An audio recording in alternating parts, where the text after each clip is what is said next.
Eh.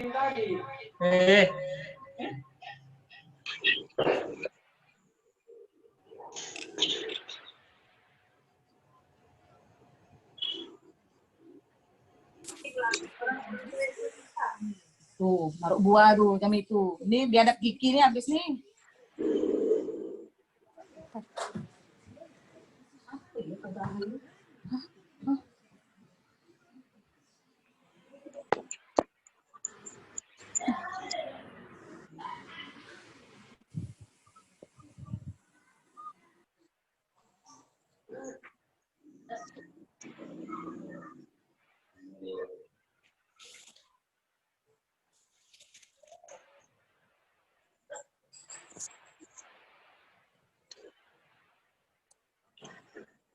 Pagi Bu Sania.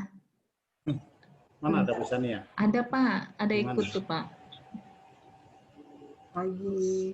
Alhamdulillah. Gimana kabarnya Mi? Alhamdulillah baik. Sini malam. Alhamdulillah. Oh di situ malam ya Mi? Jam Oh, di berapa situ di sana malam? Mi? Sini jam 6 malam hari Jumat. Oh hari Jumat jam 6 malam. Ya.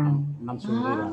Tapi kalau Saya mau nawar jam 6 1 sore. tengah malam. Oke.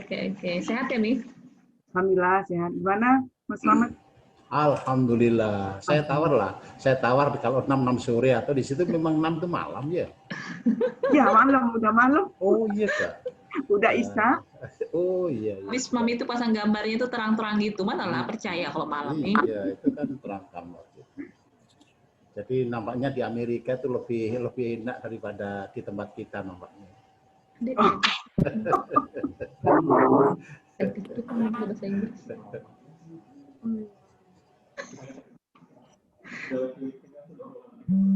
Hah? Iya, terus nanti ada pakai bahasa apa? Bahasa apa dulu?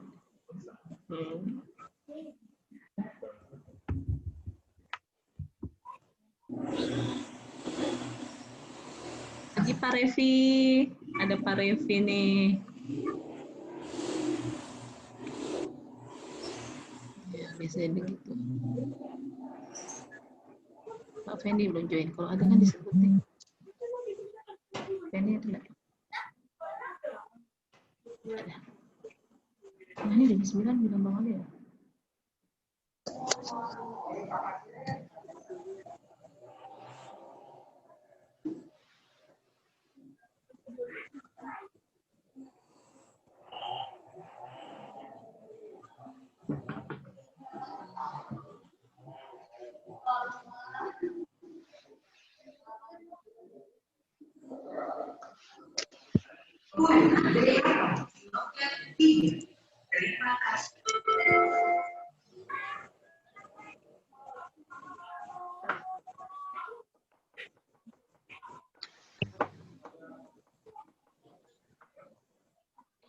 Di TV pertunjukan masak set Yuna yang sibuk.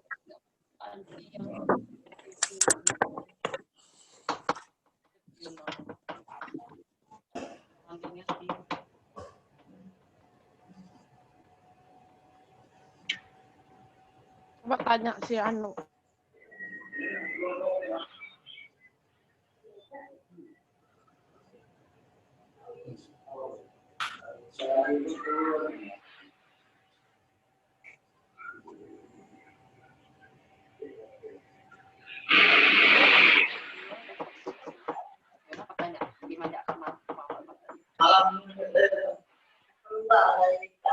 Enggak bakso cek.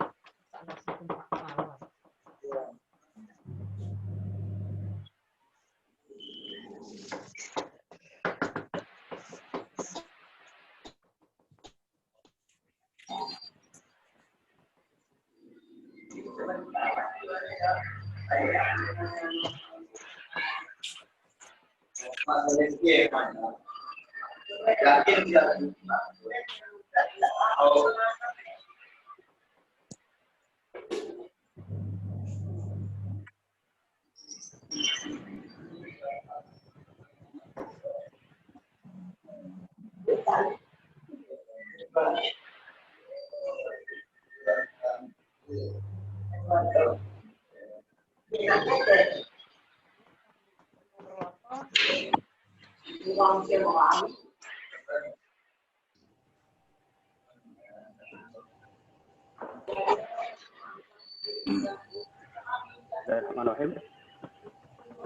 everyone. Morning. Morning, sir.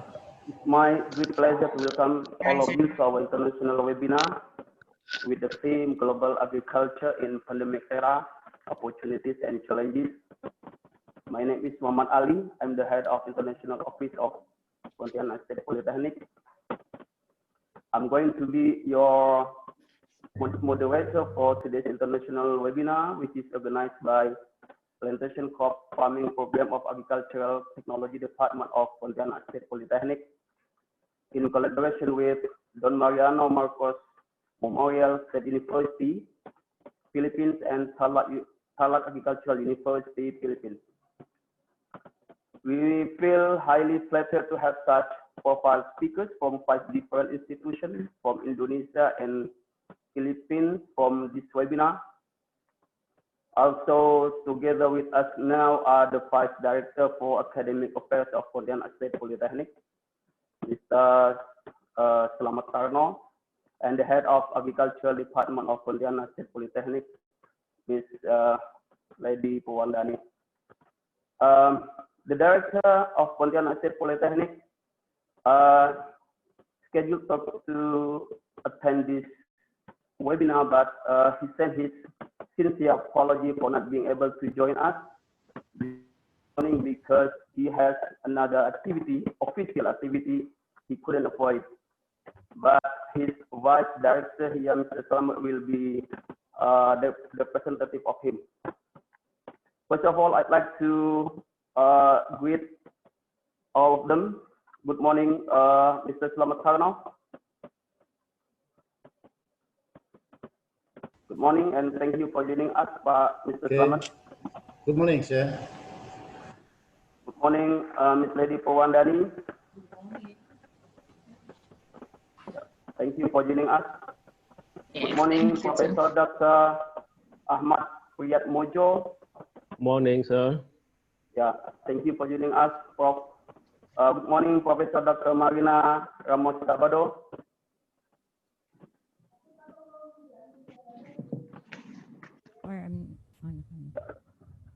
Good morning, sir.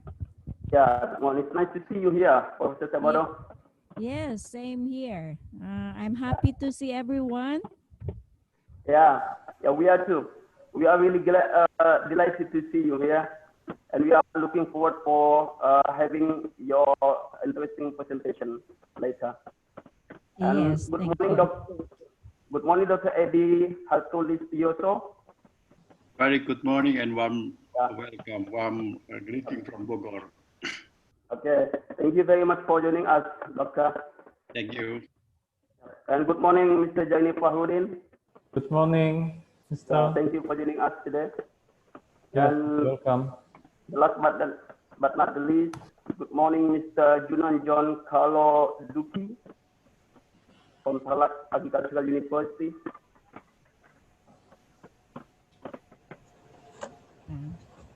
Mr. Duki here. Good morning. Okay. Yeah, thank you very much for joining us, Mr. Duki. Yeah, ladies and gentlemen, before we go to the main menu of this international webinar, we'll be very delighted to hear a brief welcoming remark from the Head of Agricultural Technology Department of Pontianak State Polytechnic, Ms. Lady Powandani. Ms. Lady Powandani, the screen is yours. Okay, thank you, Mr. Ali. Assalamualaikum warahmatullahi wabarakatuh. Good morning, ladies and gentlemen. First of all, let us say praise to Allah Subhanahu wa Ta'ala who gives thousands of favors to us until this day. We can implement it even with festivities full of strong sense of community. Salawat and salam, well as greeting to our Prophet Muhammad who has brought us from the barbarians to the civilized age. I would like to welcome to all you to our international webinar. I really appreciate your interest to be a part of this event, which is jointly held by Agriculture Department of Pontianak State Polytechnic and Don Mariano Marcos Memorial State University and Tarlac Agriculture University.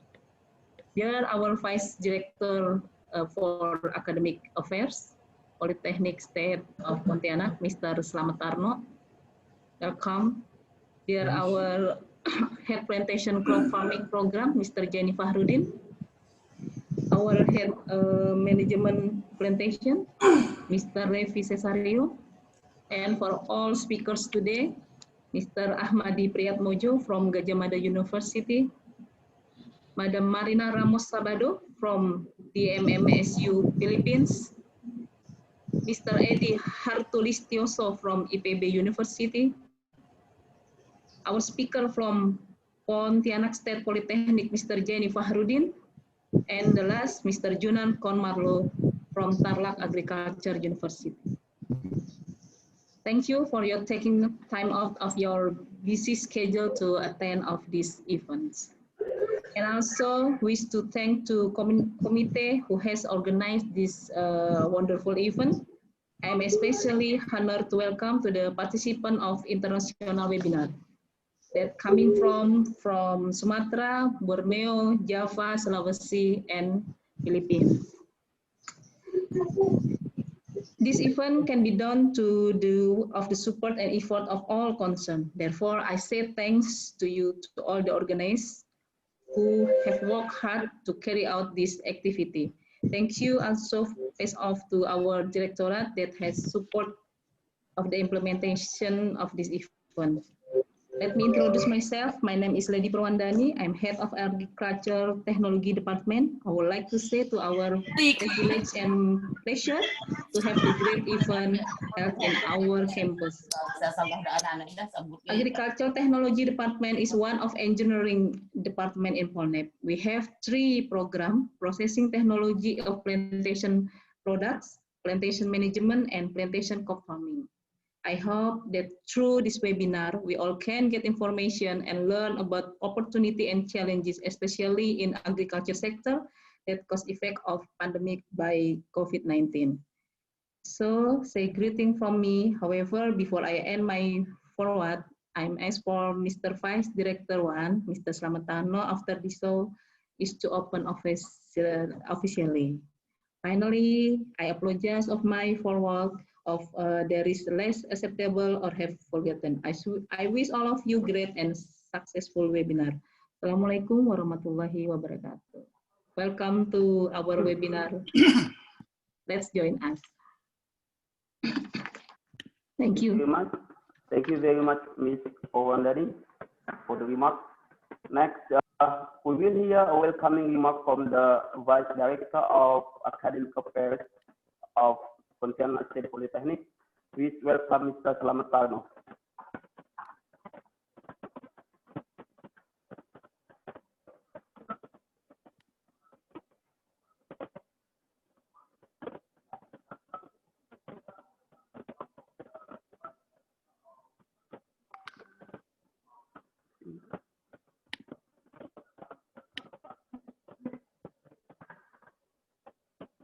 Excuse me, Mr. Slamet Tarno. We can't hear you. Pak Slamet masih di mute kayaknya. Oh, ini jadi hitam di sini. Thank you and I am sorry. Thank you, Master Moderator. Assalamualaikum warahmatullahi wabarakatuh. Waalaikumsalam. Good morning, ladies and gentlemen. First of all, let's pray and thanks the Almighty God who has given us His mercies and blessing, so we can attend this webinar without any obstacles, although we are in the pandemic situation of COVID-19. Next, I would like to send my prayer of peace and blessing open to the most honorable Prophet and Messenger Muhammad Sallallahu Alaihi Wasallam. Peace be upon him, his family, and those we follow them in goodness till the day of judgment. I would also like to extend my great appreciation to all speak who have agreed to share their knowledge and experiences with all of us. It goes to Madam Lady Purwandani, the head of Agriculture Technology Department, Polytechnic State, to Mr. Professor Dr. Ahmadi Priatmojo, Magister Sains, the General Secretary of Indonesia Phytopathological Sociology or Society, and lecturer Gajah Mada University. And three, for Madam Professor Dr. Marina Ramos Sabado from Don Mariano Marcos Memorial State University, La Union, Philippines. Ma'am, I have a great memory of you. When I, with Mr. Muhammad Ali and Mr. Topan, visited her university for the memory of understanding signing. Thanks for your warm welcome, and I really hope that you could pay us a visit in Pontianak, West Kalimantan in the near time. I am looking forward to it, ma'am. And Dr. Insinyur Hartulis Tioso, Magister Sains, Associate Professor of Mechanical and Biosystem Engineering, IPB University, and Master Junan John Carlo Dagu, Crop Science Department, Terlak Agriculture University, Philippines.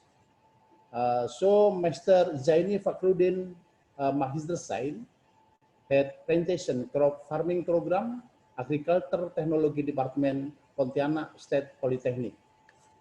Ladies and gentlemen, I am extremely excited to welcome you to our international webinar about global agriculture and pandemic era, among opportunities and challenges.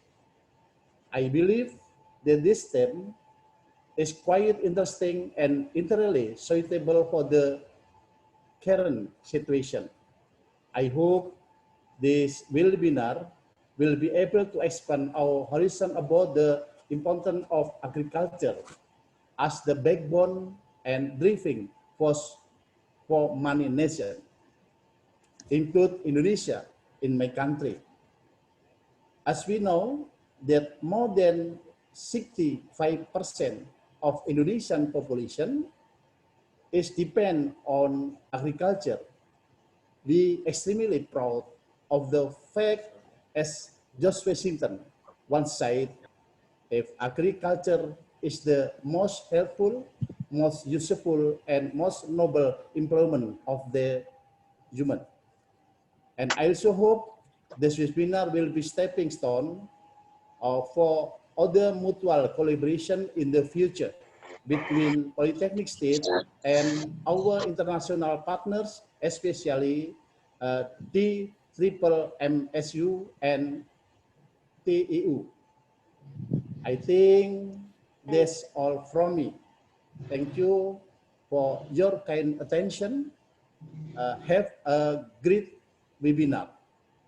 Finally, I hope you all always safe, always healthy, and good morning, and Assalamualaikum warahmatullahi wabarakatuh. Waalaikumsalam warahmatullahi wabarakatuh. Waalaikumsalam warahmatullahi wabarakatuh. Thank you very much for the remarks, Mr. Karma. So this international webinar has been officially opened. We'll commence the webinar soon. Just a little housekeeping before we get started. I'd like to highlight some things here. We'll have a panel presentation for our 5 speakers. If you have any questions during the presentation, please type them into the chat box I'll bring them up during the Q&A after the presentation. You will also have an opportunity to ask your questions directly at the Q&A session. To keep the quality of sound functional during the webinar, please mute yourself when you are not sharing. I will also mute the room if necessary, but please remember to unmute yourself when you wish to share. Participants are expected to join the webinar until the end and fill in the attendance list. The link of the attendance list will be given 30 minutes before the webinar ended. We regret to say that the certificate will be only given to those who have filled in the attendance list. Okay, without further ado, we will turn the time over to our speakers. Please allow me to introduce our first speaker for the day. Our first speaker is Professor Dr. Ahmadi Priatmojo. He is the General Secretary of Indonesian Phytopathological Society and Professor and Researcher at Agricultural Faculty of Gadjah Mada University, Indonesia. He completed his bachelor degree at Gadjah Mada University in 1989. His master and doctoral degrees in GU University, Japan in 1999 and 2002 respectively. He has a lot of managerial experiences in Gadjah Mada University and in other organizations outside his alma mater. He has actively conducted research related to the plant pathology and published many scientific journal articles in both national and international journals. Today, he's going to deliver a presentation entitled Plant Health and COVID-19 Pandemic, a Phytopathological Perspective. Ladies and gentlemen, please welcome Professor Priatmojo. Thank you, Pak Muhammad. Assalamualaikum warahmatullahi wabarakatuh. Waalaikumsalam warahmatullahi wabarakatuh. Good morning, everybody.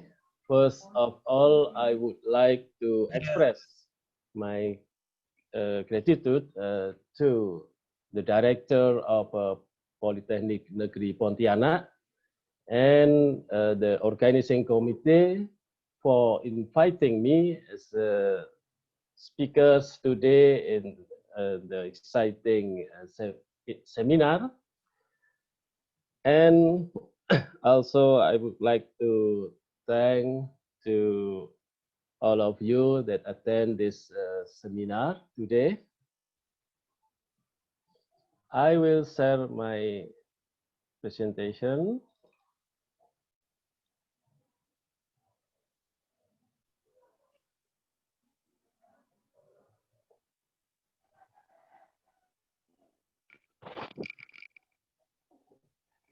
Okay.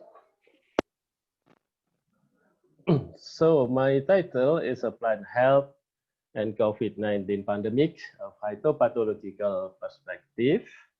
I'm from Gadjah Mada University, and now as General Secretary of Indonesian Phytopathological Society.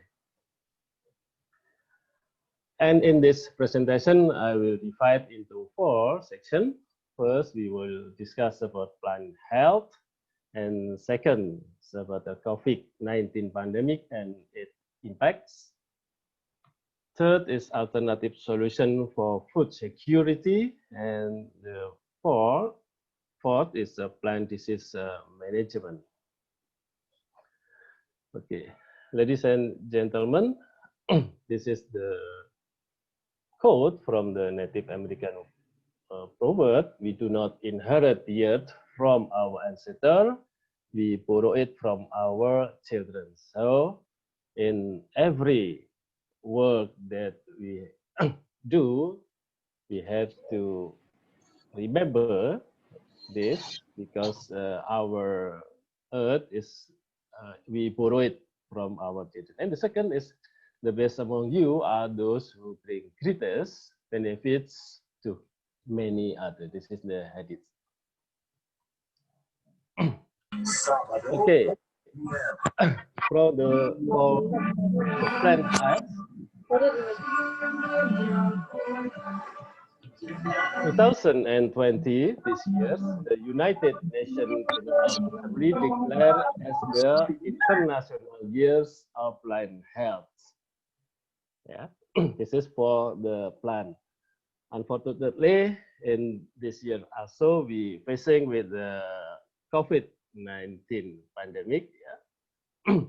And many problem I think arise because of this COVID-19 pandemic. So the United Nations General Assembly want to protecting plant and also protecting life. Okay, and then FAO make a statement in the integrated pest management here, yeah, for the plant health. One is the use of pest-free, especially quality assured seeds. And number two is sustainable management of soil, nutrient, and water. Number three, crop diversification and rotation. Number four is use of the tree cover to prevent biological disease and pest control. This is in line with Indonesian IPM regulation. Yeah, as we know that this right in the legislation number 22, 2019, Sustainable Agricultural Cultivation System, in the chapter 9, Protection and Maintenance of Agriculture. But first, Protection of Agriculture, article number 48, protection of agriculture to be done by applying integrated pest management and handling of climate change. So I think this year is very important for us, especially in the plant protection aspect. Ladies and gentlemen, so how can plant become sick? Especially for the phytopathology is very familiar with this disease triangle. Yeah, in the disease triangle, we have three components, three factors. First is host, second is a pathogen, and the third is environment. So disease will occur when there is a susceptible host, and then virulent pathogen, and favorable environment. So if these three factors appear, so will make a disease on the plant.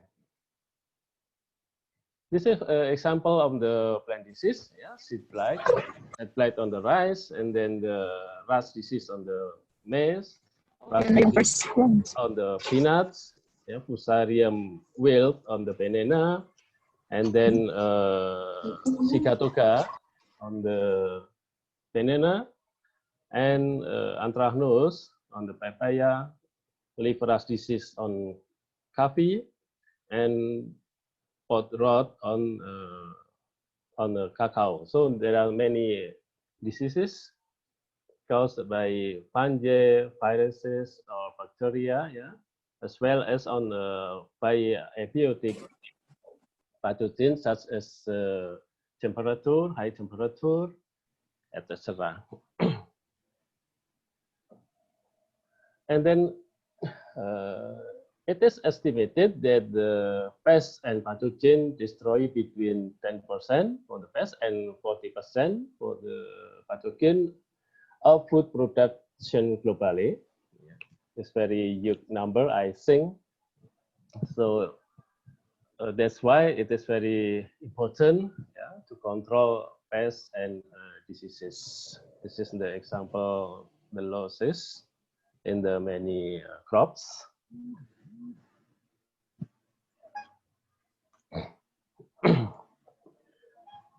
And as far as we know that maybe since 1986, Indonesia implemented IPM, but in fact, if we go to the field, the farmer still use chemical pesticides in the huge quantity because they very easily to be poked in the field, yeah. And we know that the chemical pesticide has many impact, especially negative effect on the environment and on the human health. For example, pesticide can contaminate soil, water, tap, and other vegetation, can be toxic to the host of other organisms, yeah, including bird, fish, etc. And then also for the human health, pesticide can cause short-term adverse health effect called acute effect, as well as a chronic adverse effect that can occur month or year after exposure. So this is very important for human health. That's why a plant that we grow it should be in health condition in order to make human health. And then in 1962, there is one book published by written by Rachel Carson. Yeah, the title is Silent Spring. Yeah, especially in spring there are many voices of bird, voice of the insect.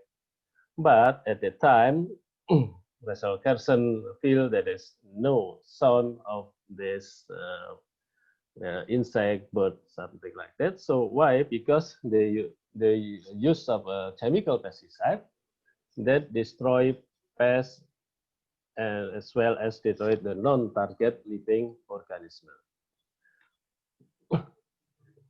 So by this negative effect caused by the chemical pesticide, the researcher want to make another alternative control using a biopesticide, yeah, that there is no negative effect. And biopesticide is eco-friendly and also safe for the human health. If we compare the biopesticide with the chemical pesticide here, yeah, many advantages we can found in the biopesticide. For example, friendly to non-target species, do not cause pollution, yeah, relatively cheaper, pests never develop resistance. Yeah, this is very important, yeah, because there are many pests in the world. So if we use the chemical pesticide, sometimes the pests become resistant. And the other advantages of the biopesticide is growing market difference. Yeah. Also in Indonesia, many research have been done to produce biopesticide here. So next to the section 2 of the pandemic, as we know that the early 2020, COVID became a pandemic, and yesterday, this is the data I cited from yesterday, confirmed about there is about 60 million people confirmed, yeah, cases, and including 1,424 around 420 deaths. Yeah, this is a huge number, I think. And then we don't know this COVID will disappear.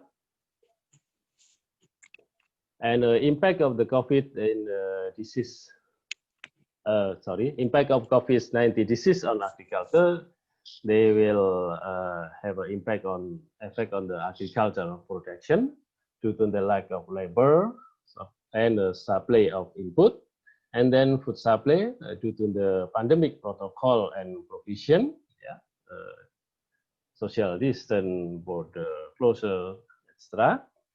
And effect on the food demand, yeah, due to the job loss, there is no money to buy the food, and also for the people who have the money, they worry about the contaminated food by these viruses.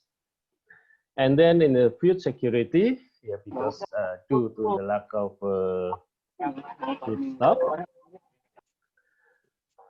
and also impact on the plant protection, yeah, because no or limited supply or an availability of plant protection products, lack of time crop protection intervention due to the shortage of labor and spray operator, lack of timely crop protection intervention due to the financial constraint, yeah, lack of time crop protection intervention due to the equipment shortage, impact on training and certification program, active ingredient approval and authorization process of plant protect product, yeah, because of the limited movement of the human or on the product of the agricultural product.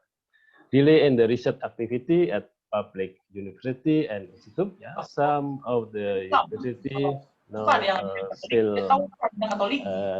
lack of the student, they cannot enter the university. So, impact of this food insecurity, as we know, yeah, here food insecurity will make hunger and the malnutrition. And then is this two aspect will influence in the social and political instability. This is very important. So why in Indonesia the government still focus on the food security.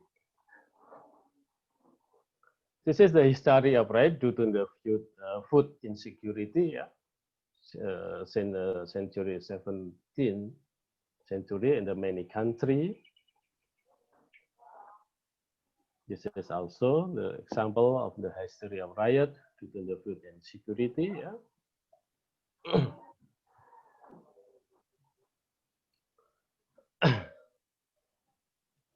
So Lyle in 2020 said that despite a 2.3% increase in world cereal production in 2019 compared to 2018, yeah, but the number of people facing severe food insecurity may double from 135 million in January 2020 to 165 million by the end of 2020. So there is a very huge number that people affecting by the food insecurity. This is a very dangerous situation, I think.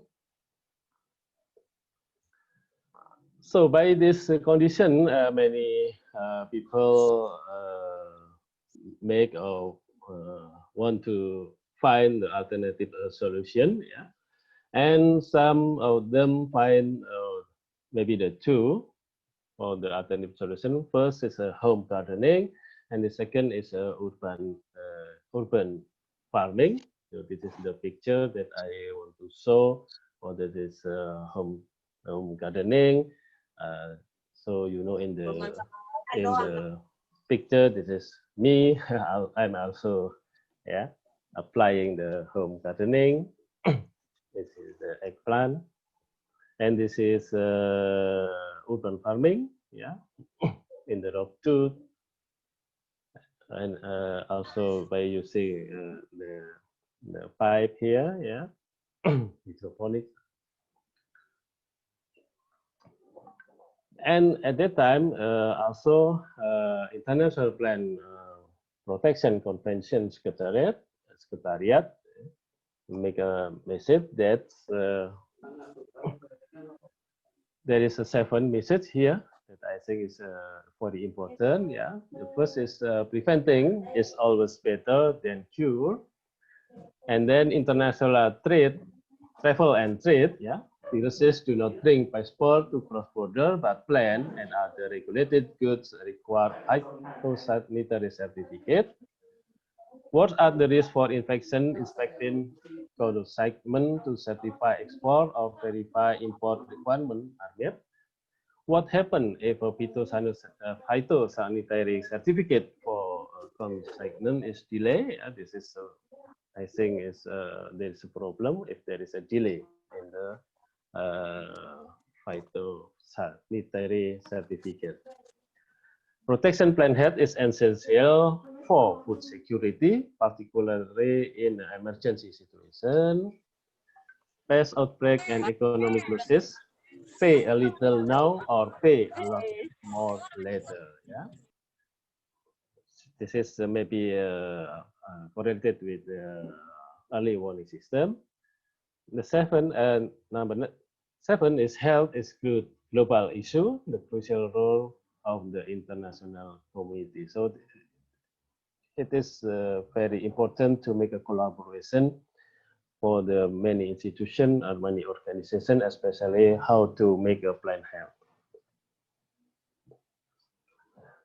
So for this problem, maybe the phytopathology or phytopathologists can make a recommendation for this problem, especially during this COVID-19 pandemic. First is use a healthy seed, yeah, because many people want to plant crop, especially in the home. So healthy seed is very important here. And phytopathologists can find the simple and the non-chemical treatment. Yeah, it's very important or are needed. Yeah, many researchers now use hot water treatment to make the seed health.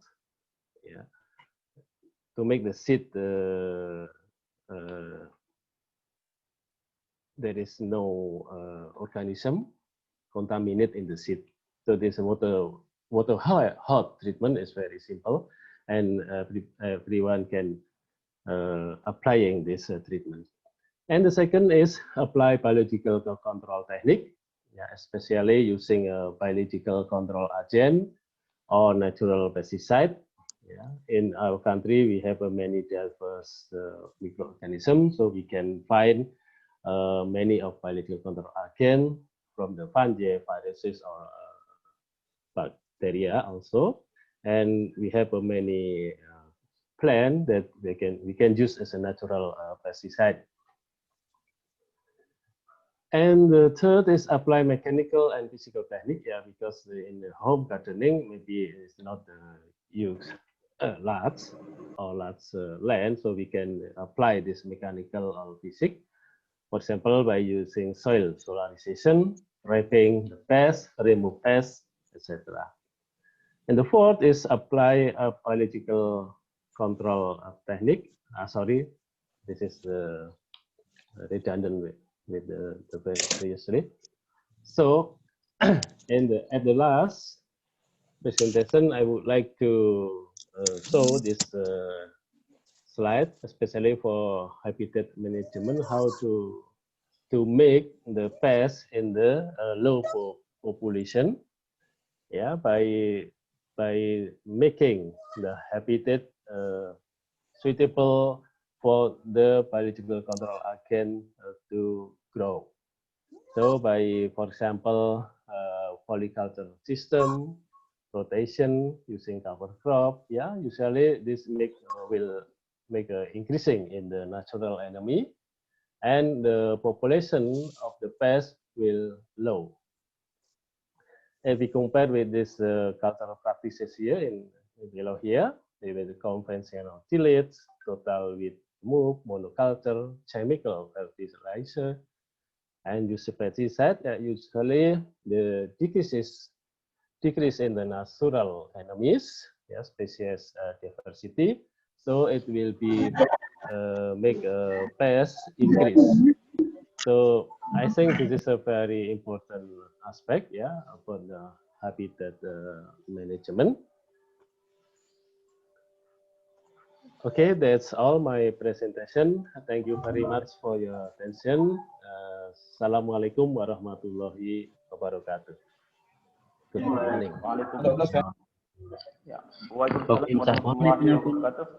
Waalaikumsalam warahmatullahi wabarakatuh. Waalaikumsalam warahmatullahi wabarakatuh. Thank you for your valuable insight on. It's really interesting presentation, Professor Pratmojo. Thank you very much for your valuable insight on the plant health. Next, I'd like to welcome our second speaker. She's Professor Dr. Marina Ramos Sabado. She's a professor and currently serves as the Dean of Agricultural College of Don Mariano Marcos Memorial State University. She has been teaching for 38 years. She completed her bachelor degree in Larjangilang Agricultural College, Abra in 1980. Her master degree in University of Philippines, Los Balanos, Laguna in 1983, and her doctoral degree in Bangued State University, La Trinidad Bangued in 2005. Today, she's going to deliver a presentation entitled Protected Cultivation and Organic Farming of High Value Crops, Mitigation and Adaptation Measures to Climate Change. Ladies and gentlemen, please welcome Professor Sabado.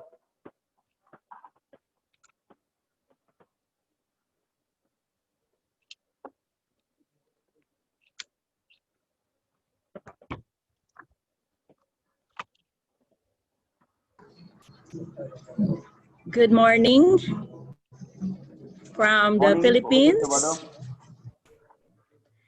Yes, I am actually outside of the house right now because there is a power interruption in my place. So I have to go out from the house to be able to join you.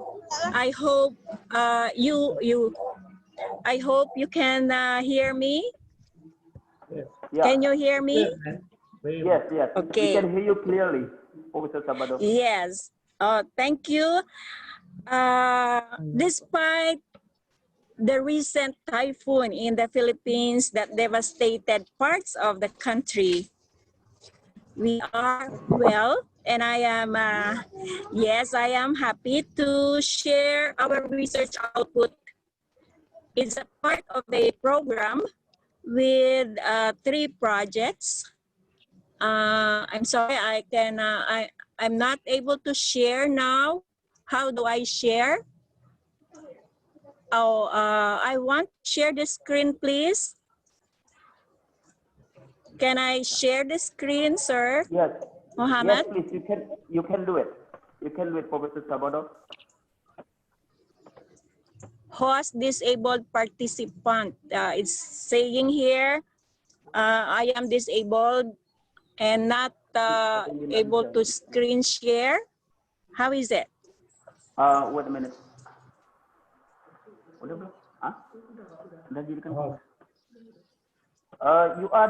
You are one of the co-hosts, Professor Sabado, so you should be able to share your screen now.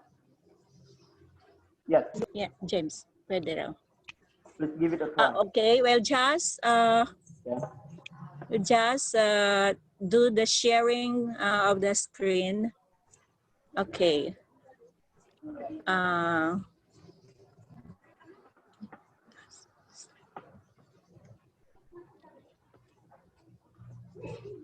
Yes. Thank you.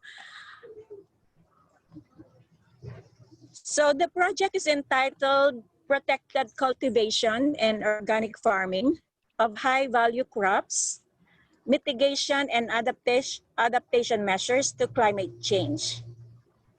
This is composed of 3 projects.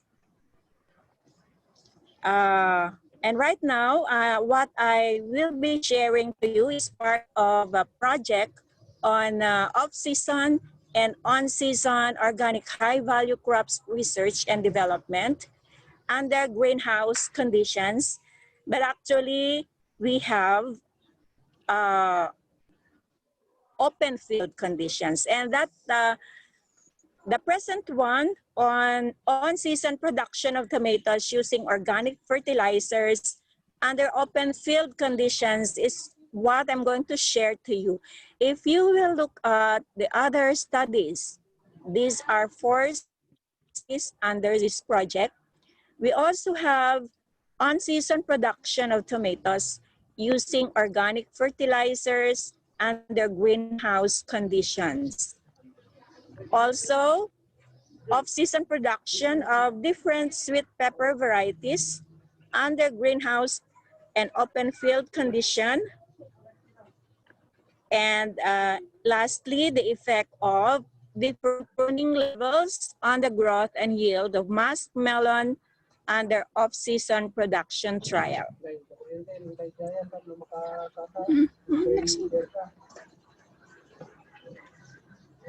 This project has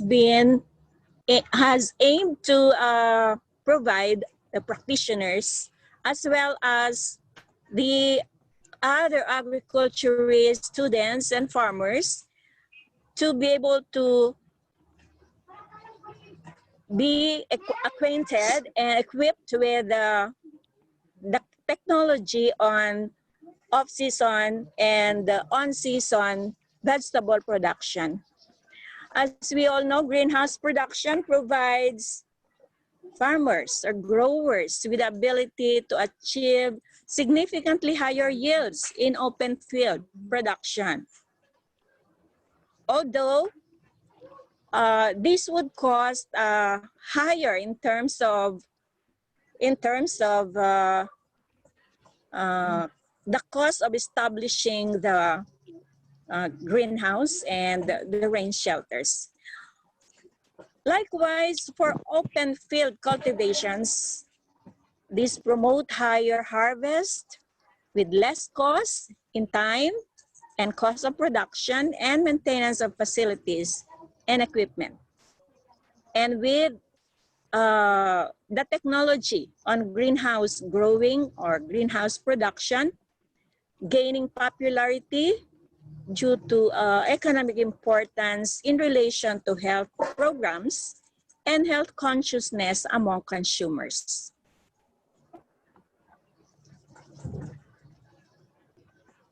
This now the present, this is the just concluded study on season production of tomatoes using organic fertilizers under open field conditions.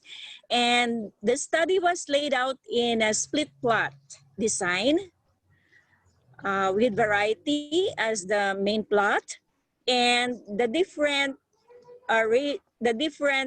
fertilizer materials as the subplots.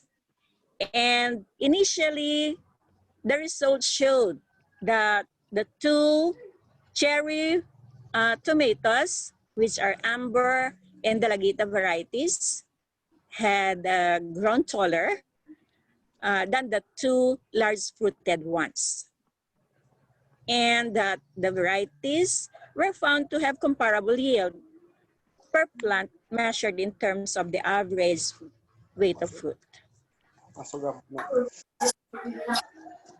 Sugar content also was recorded higher than from the Dalagita variety, while Niña, which is the big fruited variety, also had higher sugar content. In terms of fruit size, the results suggested that it is inversely proportional to sweetness, as the cherry varieties, Amber and Dalagita, were found to have significantly higher sugar content with bigger fruited or compared to the bigger fruited Niña and Diamante Max.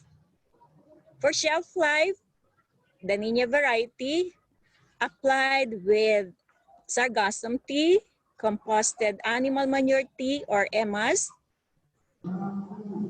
produce tomato fruits with significantly longer shelf life. And as to the variety, Amber obtained the highest return on investment among the varieties. Okay, I have a slide here showing the 4 varieties, 2 of which are cherry tomatoes, namely variety 3, which is Amber, and variety 4, which is Dalagita. These are indeterminate varieties. Variety 1 is Diamante, which is semi-indeterminate, as well as variety 2, Niña, is also indeterminate. So these are the characteristics of shown in the slide, the characteristics of the different varieties, like Diamante Max, which is also shown to be performing very well under open field condition, is has high tolerance to tomato yellow leaf curl virus, and it is a high yielding variety with long shelf life and high sugar content. Meantime, for Niña, which is also indeterminate variety, it is also having about 80 to 85 days maturity or days from planting to harvest. The one in the right hand picture. And I'd like to emphasize our cherry varieties, which are producing increased increased yields in both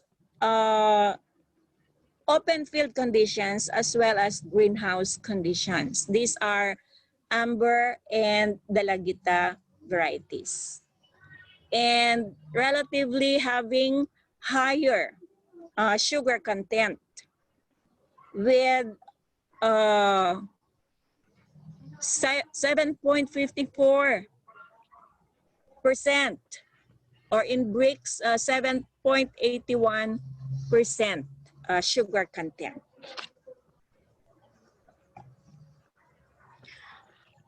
These are the salient findings in the table, shown in this table on the growth and yield growth parameters, as well as the yield parameters of the 4 varieties when applied with the different fertilizer materials.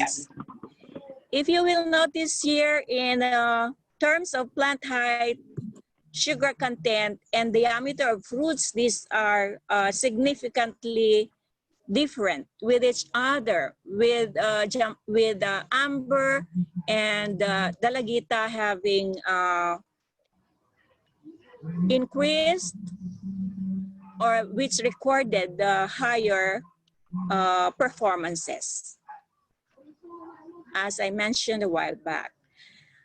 The yield performance of tomato also, with the use of the inorganic fertilizers. The inorganic fertilizers applied, as you notice in this table, for the F1 or fertilizer material 1, there was no application of fertilizer. And then for inorganic, using complete fertilizer for with urea, that's the second. And then sargassum tea and composted tea. And the last one is the effective microorganism active solution, or what we call the EMAS. So it can be shown here that the use of organic fertilizers are comparative in terms of the yield performance of tomatoes with Dalagita and Amber having the highest yield when applied with the effective microorganism active solution. Also that of Sargassum tea with Dalagita having and again Amber having high yields in terms of the number of fruits.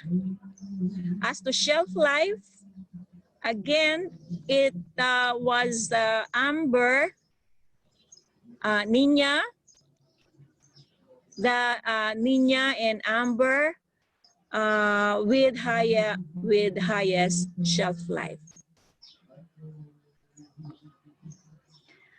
Well, you can see from this table on the return on investment summary per variety and fertilizer treatment that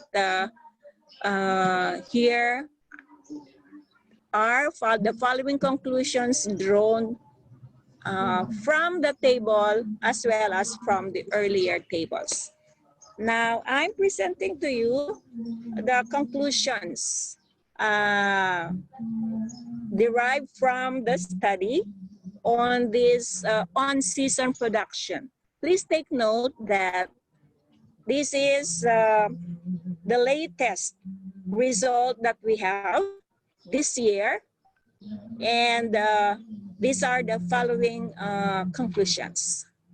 First, variety has an effect or has a significant effect on plant height of tomatoes. As shown earlier, Amber and Dalagita are significantly taller than the two large-fruited varieties. Also, the Dalagita variety applied with Sargassum tea produced a significantly higher yield compared to the other variety and the fertilizer treatments. The variety significantly affected the sugar content.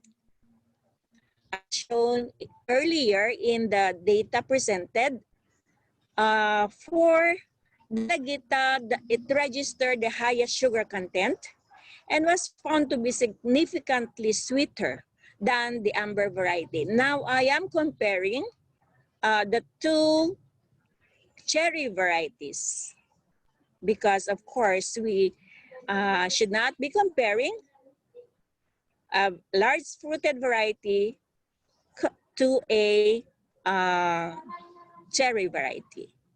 So in terms of the two cherry varieties, Dalagita has the higher sugar content. The organic fertilizers, namely the Sargassum tea, composted animal manure, and emas, prove significantly to prolong the shelf life of the Nina variety. That was also mentioned earlier as shown in the table. For Amber variety, which was applied with inorganic fertilizer, the highest return on investment of 265.54% was registered and followed by the application of composted animal manure at 221.86% return on investment. So, with this result, we are recommending the use of Nina and Dalagita varieties for better growth, yield, and quality, along with the application of Sargassum tea, compost tea, and animal manure, or the effective microorganism active solution. Amber variety is recommended for higher return on investment with the need of compost tea or along with the use of compost tea or Sargassum tea. The Diamante variety is recommended for on-season production using organic fertilizers. So I have here the names of my fellow researchers. With me is Mr. Ferdinand Navarro, Rodoro Martella, and Mr. Steve Serrano. Now, on the last slide are some challenges and opportunities during the pandemic era.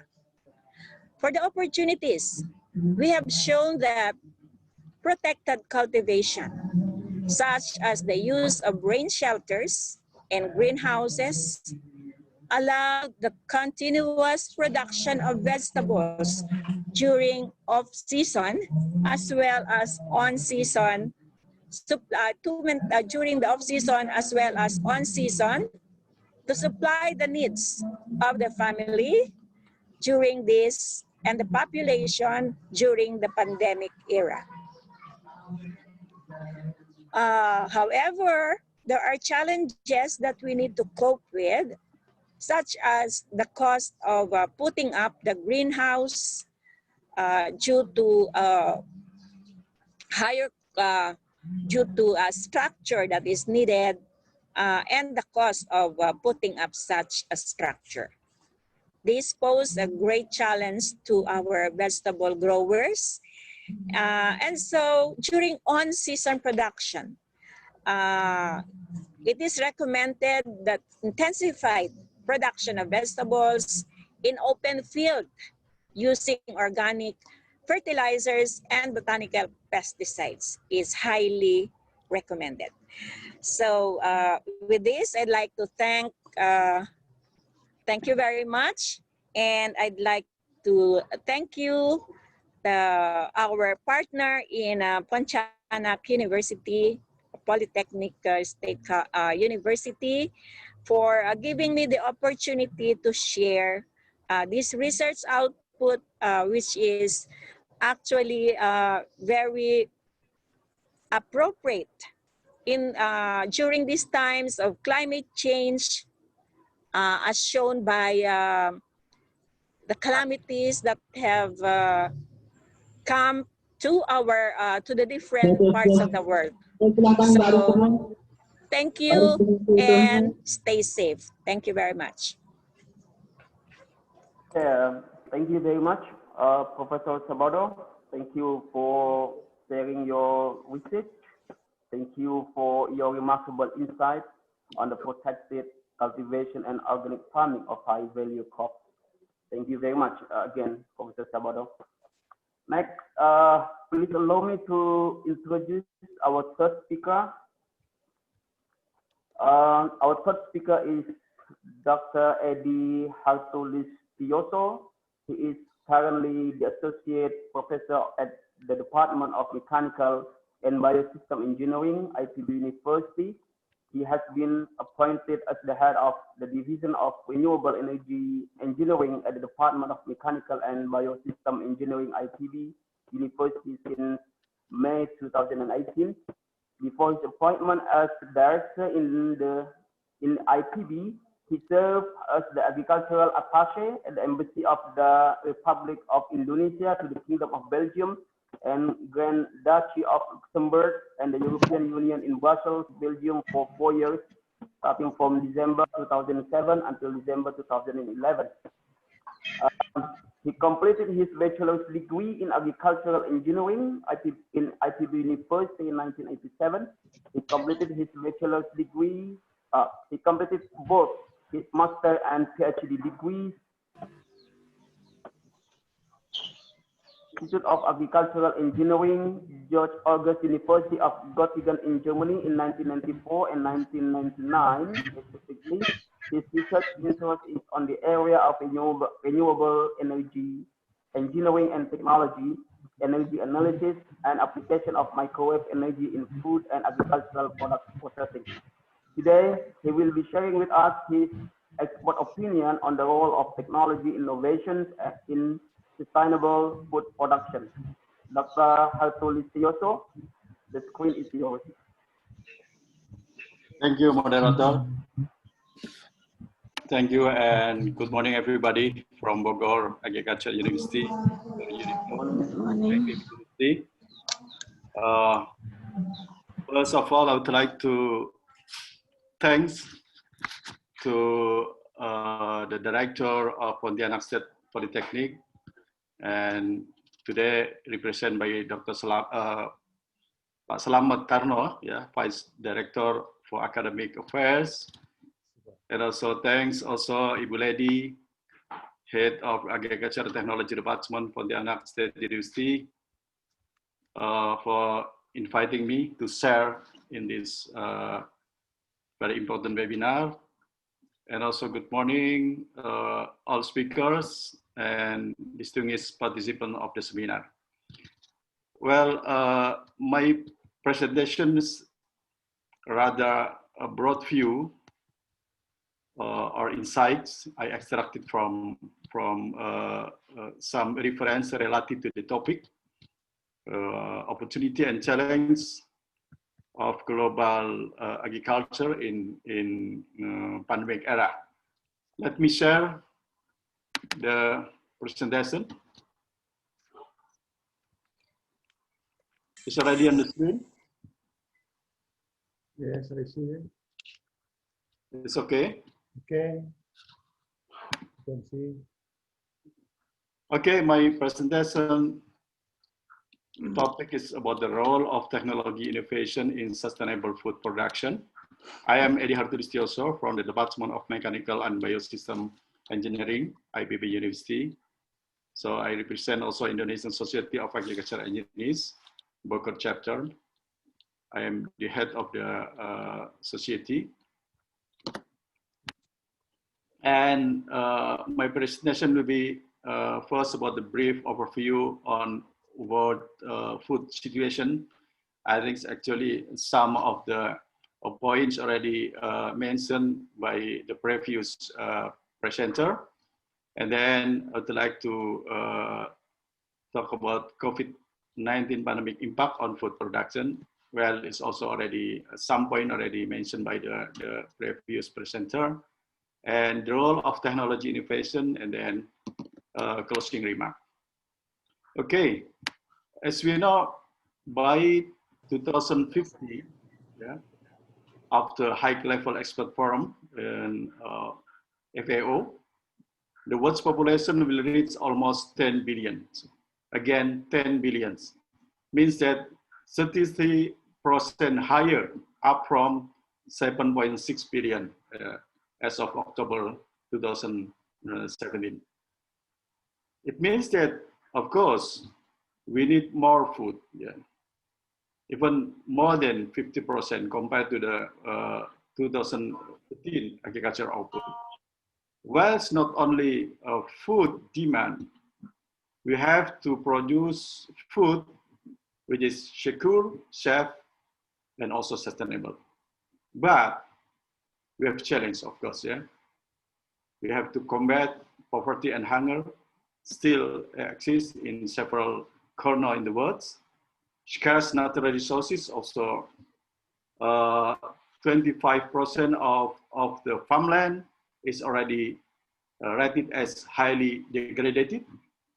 And then nearly 80% of global deforestation driven also by agriculture concerns. And by that also we have to adapt with climate change. Also already mentioned, already addressed by Professor Mairina. All this also we need nearly 1 trillion investment. It is necessary until 2050 for irrigation and water management in developing countries. All of this, of course, we need support of technology, to have more food for especially for 2050. Well, besides that, actually we face also global food losses and food waste. 1/3 of food produced for human consumption is lost or wasted globally, which amount about 1.3 billion tons per year. Yeah, yeah. We have to produce food, but after producing the food, then losses and waste. This is really a big problematic for us. Yeah. Overall, according to the study of FAO, yeah, on a per capita basis, much more food in West in the industrialized world.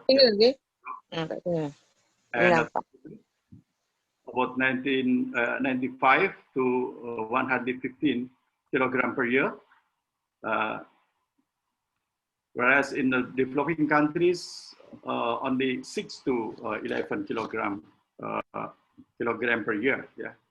So growing attention to food loss and waste is reflected in the Sustainable Development Goals. Yeah. SDG targets calls for halving, to have half per capita global food waste at the retail and consumer levels, and reducing food loss, yeah, along production and supply chains, including post-harvest losses, yeah, by 2050. Yeah. Because reducing food loss and waste also has the potential to contribute to the other SDGs, including the Zero Hunger goal, yeah, SDG number 2. Well, now, how about the pandemic impact on food production? It's already summarized. Yeah, COVID-19 has put additional pressure. Before COVID, you have to produce more food, yeah, to feed the people until 2050, yeah, more than 50%. But after COVID, an additional 135 million people could face acute food insecurity in the coming months, and millions more even, yeah, could lose their jobs. Yeah. And to recover and build resilience, we must create the innovative food partnership, innovative food technology. So COVID-19 is continuing to spread quickly and raises negative impacts. Yeah. Unless we take immediate action, there is a global food emergency that could have long-term impacts. This is mostly due to lack of access to food. Yeah. In countries already affected by high levels of acute food insecurity, it is no longer a food access issue alone, but increasingly a food production issue. Yeah. I think it's also already addressed by Professor Ahmadi. COVID-19 has struck at a time when hunger or undernourishment keep rising. Yeah. So according to the latest UN estimated, at the minimum, an additional 83 million people, and possibly as many as 132 millions, may go hungry in 2020 as a result of the economic recession triggered by the pandemic. So this would be an addition to the 690 million people going hungry now. Yeah.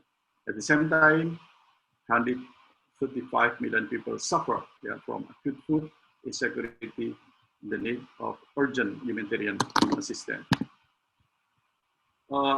Max Stevenson and John Schatz, yeah, from the University of Wisconsin summarize at least there are 6 specific things, yeah,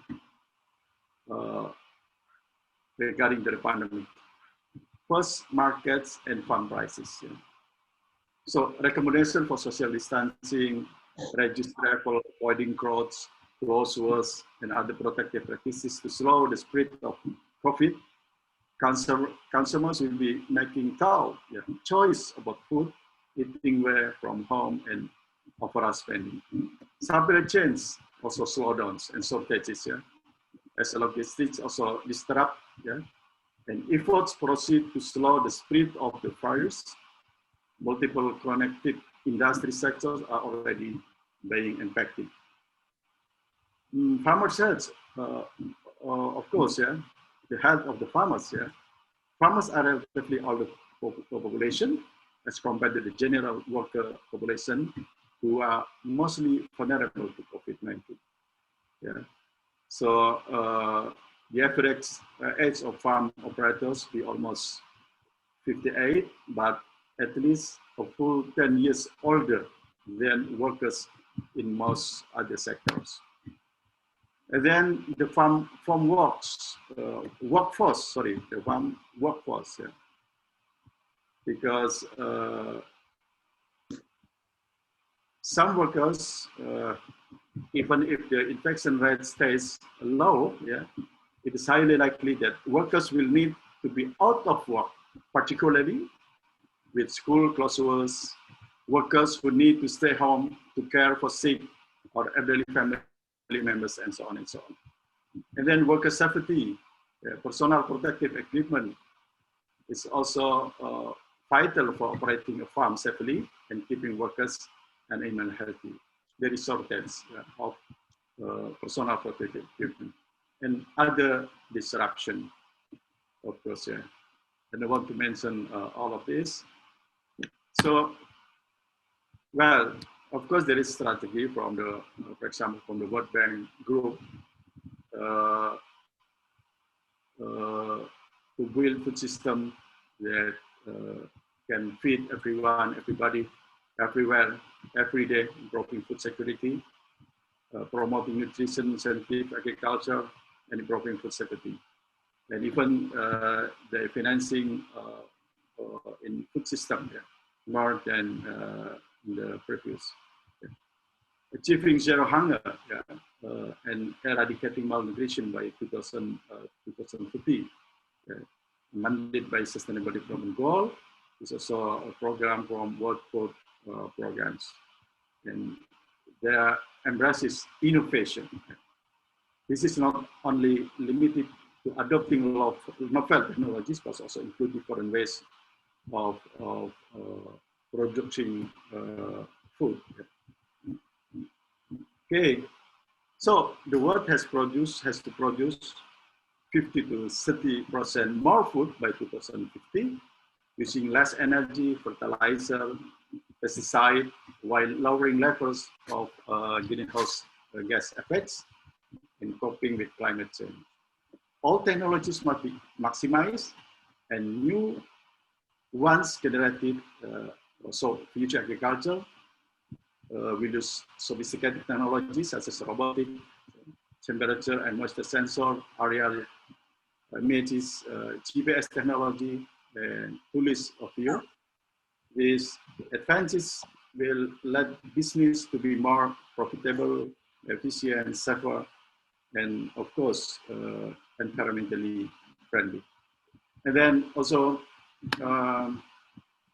agriculture 4.0 will no longer have to depend on applying water, fertilizer, and pesticides across interfields. Instead, farmers will use the minimum quantities or even completely remove remove the water, fertilizer, and so on from the supply chains. This is map of technology maturity. So produce differently using new techniques, hydroponics, algae feedstock, desert agriculture, seawater farming, supply plastic, and then use new technologies to bring food production to consumers, increasing efficiencies in the food chains, vertical farming, urban farming, plant factory, yeah, genetic modification, culture meats, 3D printing, and then also incorporate cross-industry technology and application, drone technology, data analysis, Internet of Things, yeah, precision agriculture or precision farming, nanotechnology, artificial intelligence, food sharing and crowding, blockchains. So these all technologies should be used to again, to help us to produce sustainable food in the coming future. So hydroponics, yeah, hydroponic is a subset of hydroculture. It's a method of growing plants without soil, yeah, using minerals, nutrients, solution in the water solvent. by using hydroponic. Sandra, for example, can put a seawater greenhouse, combination of solar, desalination, and agriculture to grow vegetable anywhere in the world. But we can use now plant factory also. Yeah, we can grow agriculture production, vegetable, for example, in the closed room. Yeah, with all control environment, microenvironment. Also, algae feedstock. Yeah? Algae farms in aquatic sites can become a substitute for feedstock and fish meal. Yeah? Nearly 60 to 30% savings compared to the fish meal. Yeah? And plus, algae is also more reliable sources of feedstock. Yeah? Even that its availability is not dependent on catching fish. Yeah. Also, desert agriculture, yeah, and seawater farming, yeah, is also very important to explore. Yeah.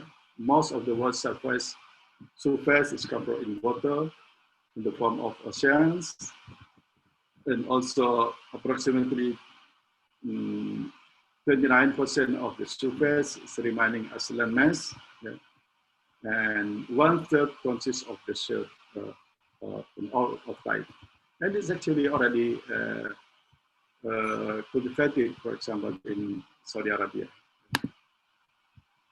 And then the use of technologies to bring increasing efficiency in the food chains, vertical and urban farming, as I mentioned. Yeah. Vertical farming is the process of growing food in vertical stacked layers. That's also including plant factory, of course. Producing food in challenging environments where suitable land is unavailable. Yeah. So in the room, yeah. In the classroom. Yeah. The process uses 95% less water, less fertilizer and nutritional supplements, no pesticides, while boosting productivity. And also we can build this vertical and urban farm, for example, near to the consumer. For example, near supermarket, for example. Yeah. Genetic modification and culture meats, yeah. And then also applying 3D printing technology to food, yeah. Because 3D, the process whereby layers of material are formed to create objects, is also being applied to food production. For example, using hydrocolloids to replace the best ingredients of foods with renewables like algae, duckweed, and grass, for example. And then, of course, the use of Internet of Things. Yeah. Efficiency and productivity will increase using this.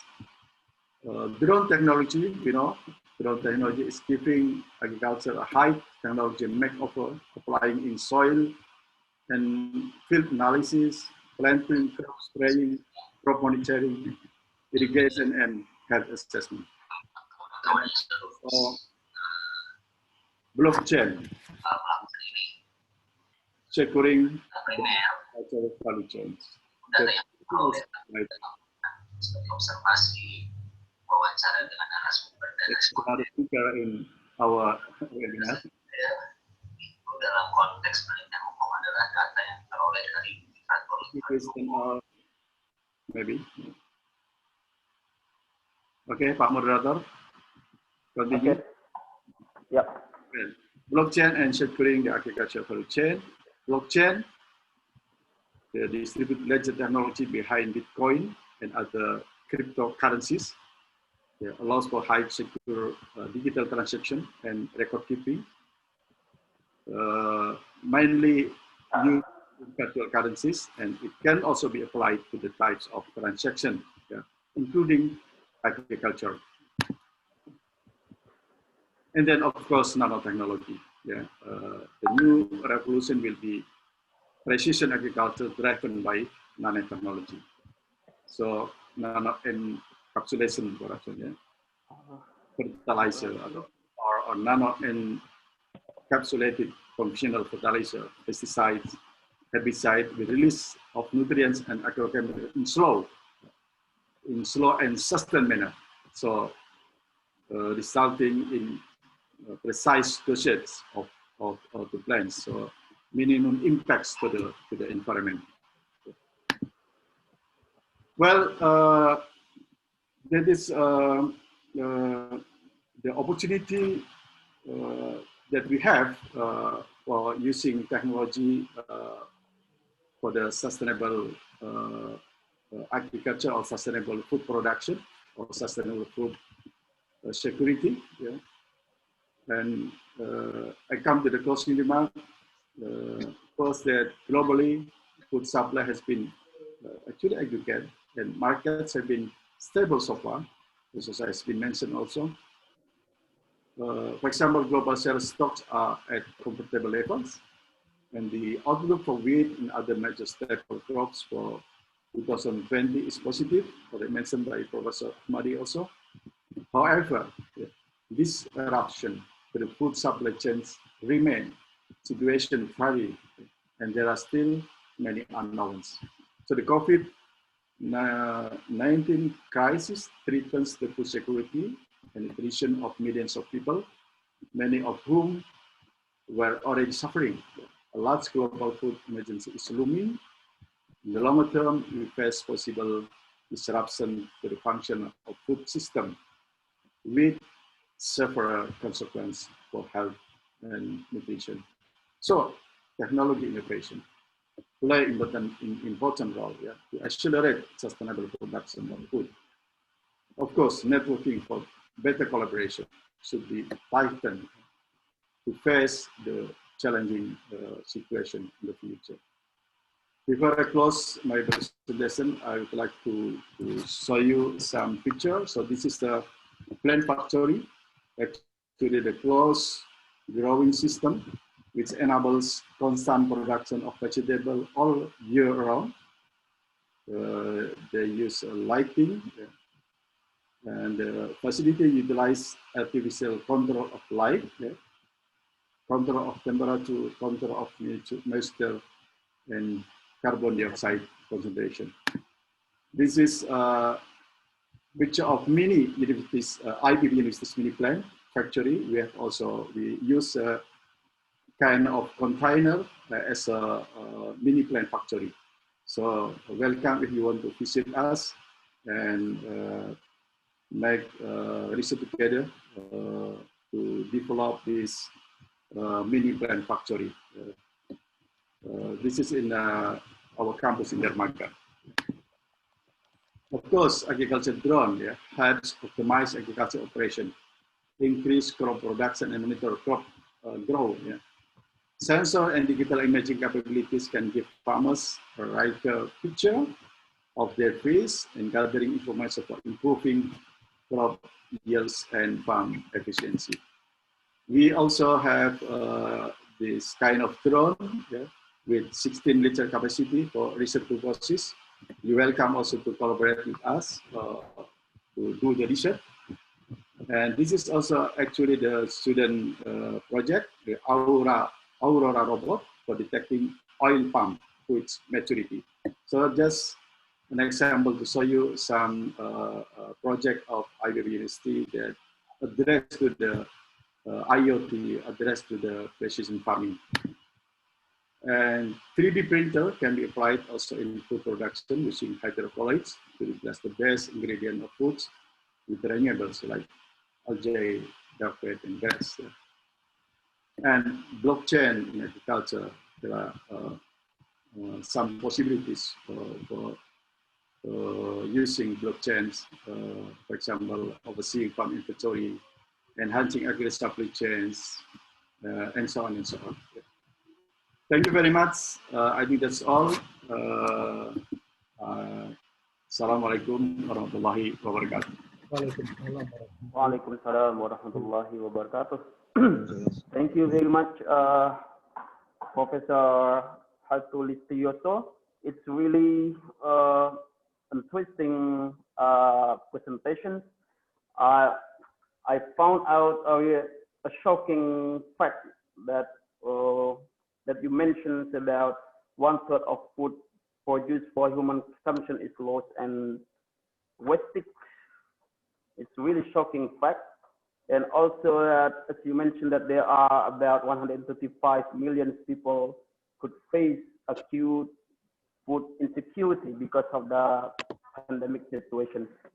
And then thank you very much for the invitation for joint research. So ladies and gentlemen, Professor Dr. Hartolistioso has invited us for conducting joint research with the ITB University, especially in the plant factory. So if you have the same interest, maybe you can have direct contact with him. Okay. Again, thank you very much for sharing your fascinating insights on the role of technology innovation in sustainable food production, Dr. Hartolistioso. And next, we come to the fourth speaker. He is Mr. Jaini Fahrudin. He's currently the head of Plantation Crop Farming Program Agricultural Technology Department in Pontianak State Polytechnic.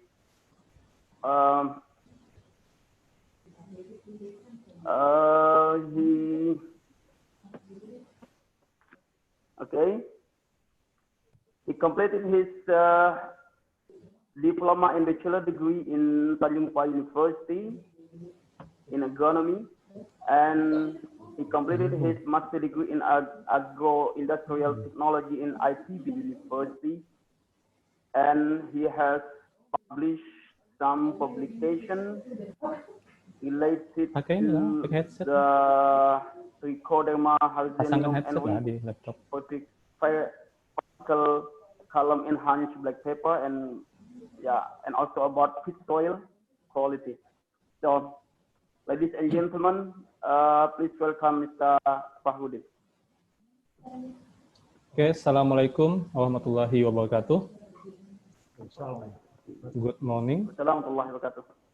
Excellency Bapak Slamet Tarno as Vice Director for Academic Affairs, and Ibu Lady Purwandani as Head of Department of Agricultural Technology.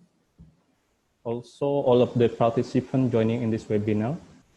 Let me share my presentation today.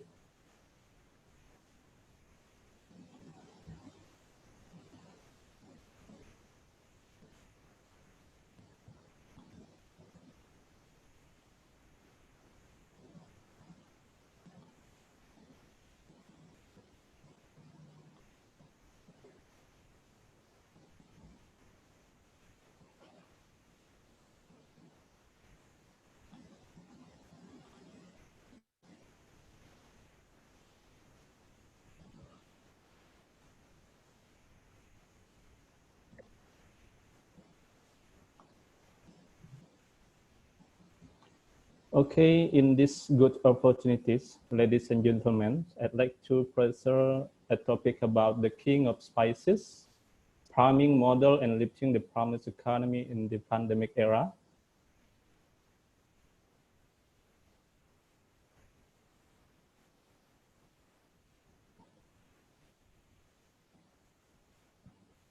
As you see a picture beside, it's pepper or Peperonigon species.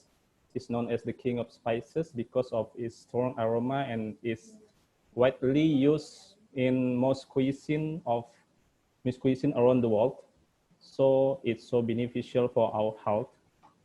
And then it also contains certain chemical compounds called as piperin. Piperin acts as antigenic, antimicrobial and antioxidant. And it also contains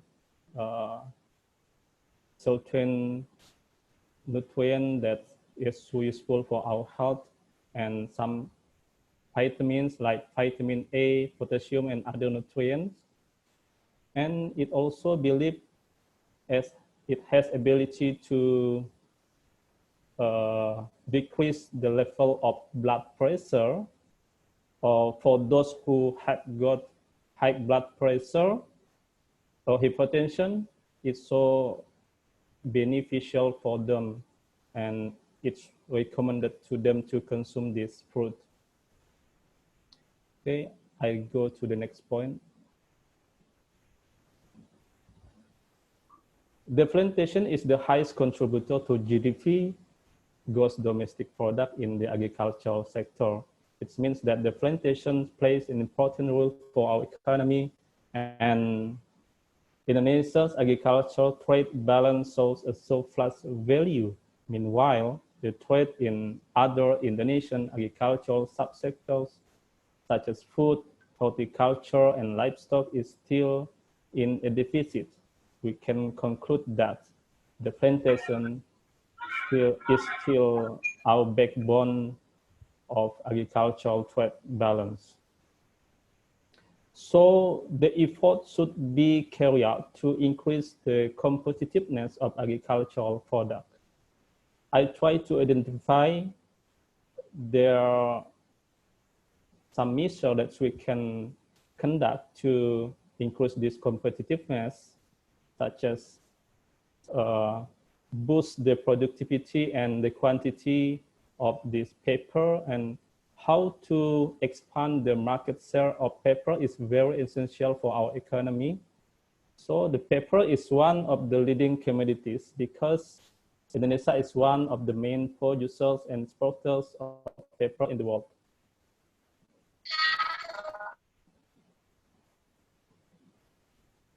In general, there are two kinds of paper based on their way of processing.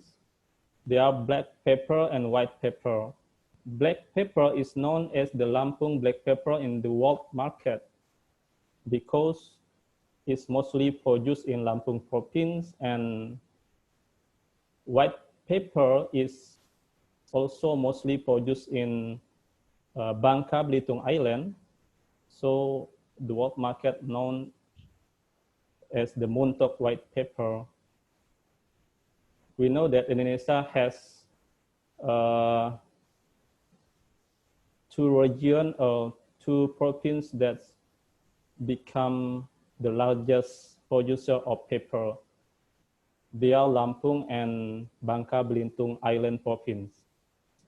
Based on the data beside, statistically, the total area of black pepper or paper approximately 187,291 hectares.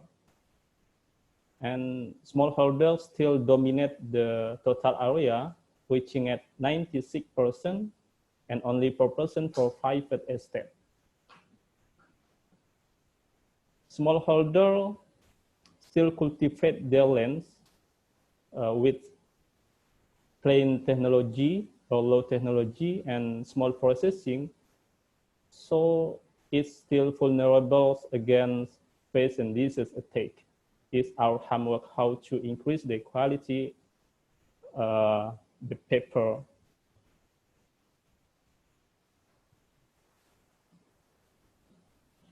This is a map of paper area distribution.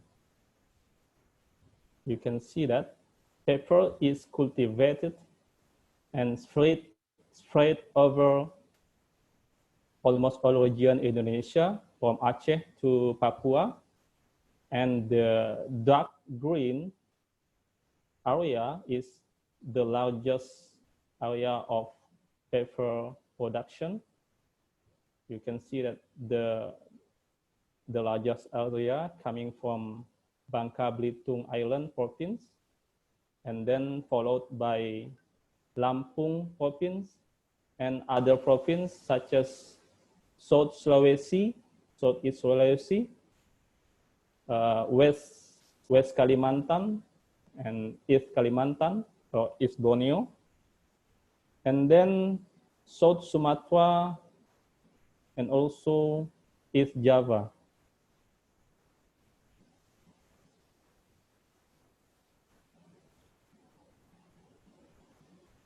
This pie chart illustrates the proportions of various kinds of paper of export value to export value.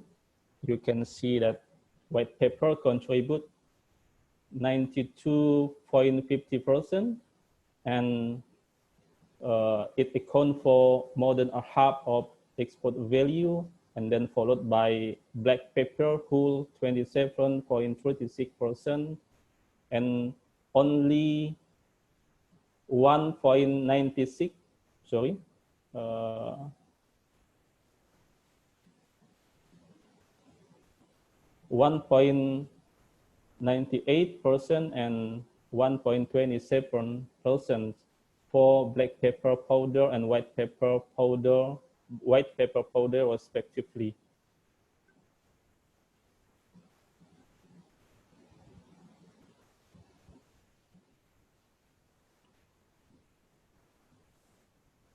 Now I'm going to talk about farming model that's likely to be applied in this pandemic era.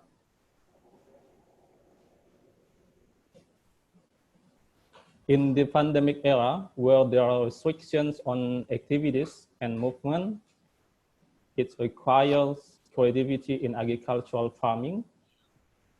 Urban farming is one of the solutions by developing bush paper, because it doesn't require large areas of land and can be planted in garden or house yard. I try to identify some advantages of bush paper, such as more efficient in the use of plant material for propagation, because bush paper can be propagated by using one plant internode and one leaf. So there are many cuttings that can be obtained from plant material. Also, it doesn't require a climbing pole or support. As you see, this picture beside is our research a few months ago. Bush paper doesn't have climbing root and is a branch of the fruit, so it doesn't climb, and it's only about 1 meter height. More plant population per unit area, so that land use is more efficient. Maintenance and harvest easier, because the plant is not high and only about half to 1 meter height. Produce earlier, because what is used is productive branch, so it can produce fruit more quickly. And be planted with intercropping with other annual crops. Bush paper can live with low light intensity.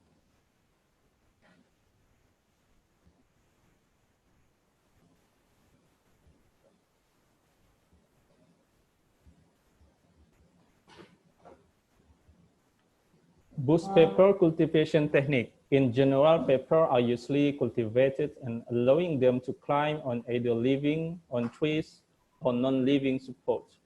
On the other hand, bush paper is cultivated using fruiting branches or phagocytops. When the lateral phagocytops are used as planting material, the plants grow like a bush. There is absolutely no need for a climbing pole or support. Bush paper plants are suitable for cultivations with an intercropping system, because this plant requires 25 to 50% shade. Plant seedlings are transferred to the field after 6 months with 2 and 6 left. This also our research once we are trying to develop this bush paper. And next.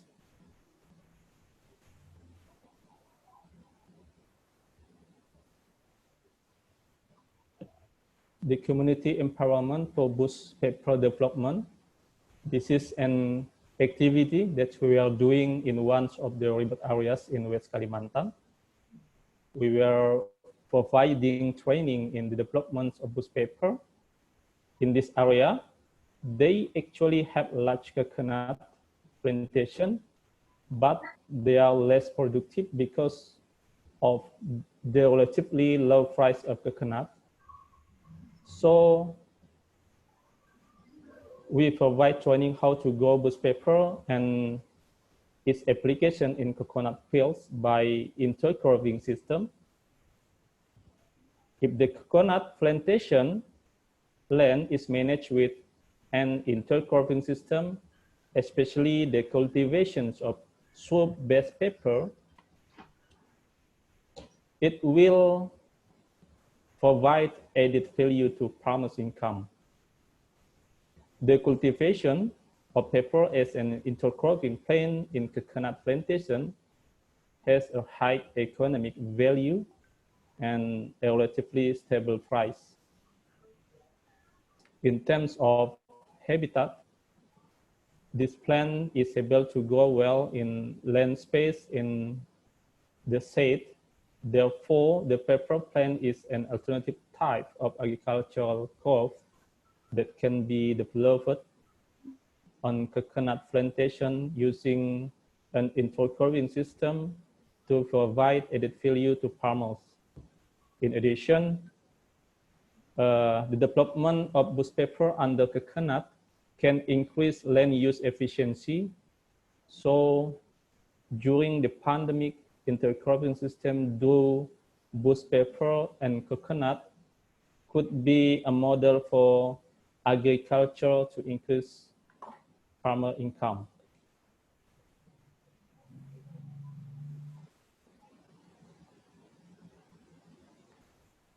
This is also a model for growing pepper that can be developed.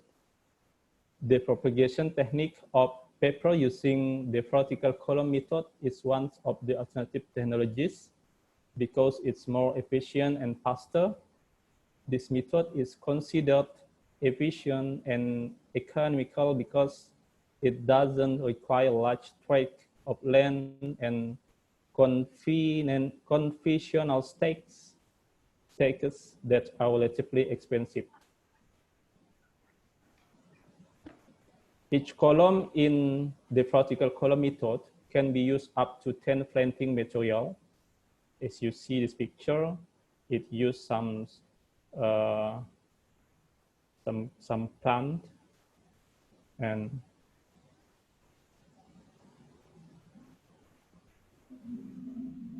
each column in the vertical column method can be used up to 10 planting material depending on the size of the column. Another advantage of using the vertical column method is the support stake, which also serves as a medium for growing, and growing the fine pepper can be substituted with organic material. So the root can also help the absorption of nutrients from the degradations of the organic material.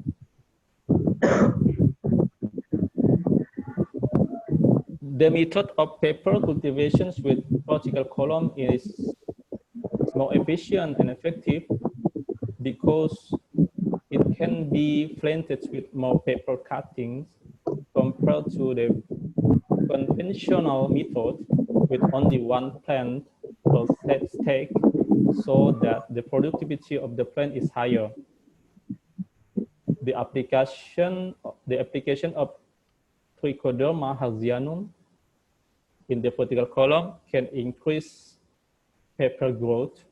The result of this study, based on our research, indicate that there is an increase in plant height, number of leaves, number of nodes, and number of lateral fruiting branches by applying Trichoderma 10⁹ per milliliter in the vertical column.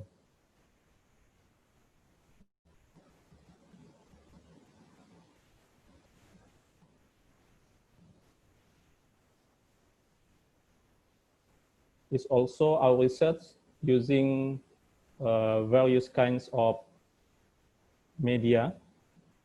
Planting media preparations was carried out 2 weeks before planting. The soil used for the main roots was phosphoric soil. Soil was mussed and sieved before it was used so that plant roots can develop properly. Media used in columns such as coconut coir, oil palm empty fruit bunches, coconut charcoal, and rocks or coral. All types of media were sterilized using autoclave, but it's depending on the condition. The column was made particularly as a climate stake for black pepper with a height of 2 meters. The column used a wire filled with several types of media enriched with trichoderma. The pipe containing cement was placed in the middle of the column as a buffer so that the column stands upright and strong. Some media used to fill the column are coconut coir, oil palm empty fruit bunch, and rock or coral. Black pepper column has a diameter of 10 centimeters and height of 2 meters in each column. In each column, 4 to 6 plants were planted around the column. Okay, next.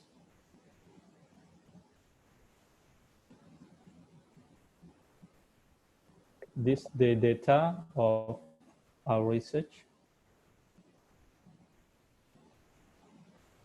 The application of Trichoderma halcyanum on the column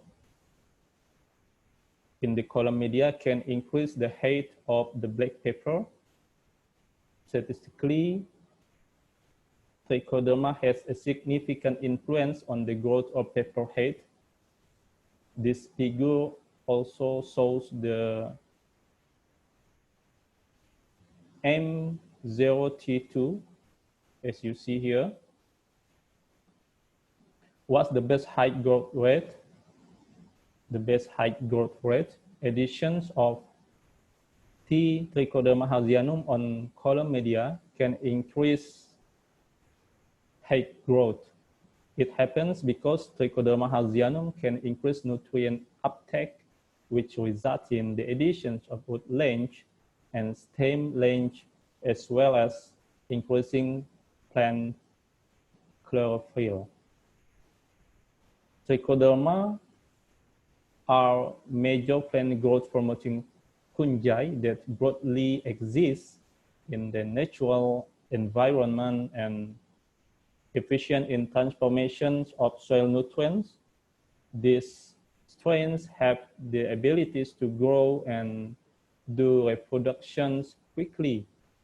In addition, the plant rhizosphere soil environment can be modified by this microorganism.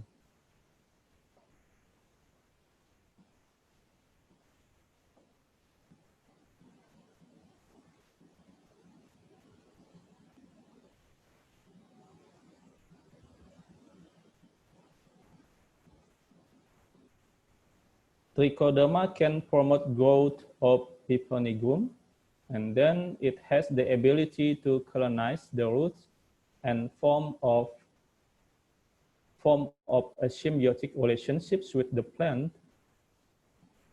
And it also used as a biofertilizer. Trichoderma can help plants survive in adverse environmental conditions by increasing root growth and promoting photosynthesis. So the effectiveness of Trichoderma is related to various factors, both the abiotic environment, such as nutrient concentration, pH, water content, temperature, soil treatment, and the use of fertilizer or pesticides, as well as biotic factors, such as microbial interaction, fungi species, host plants, and competitions between fungi.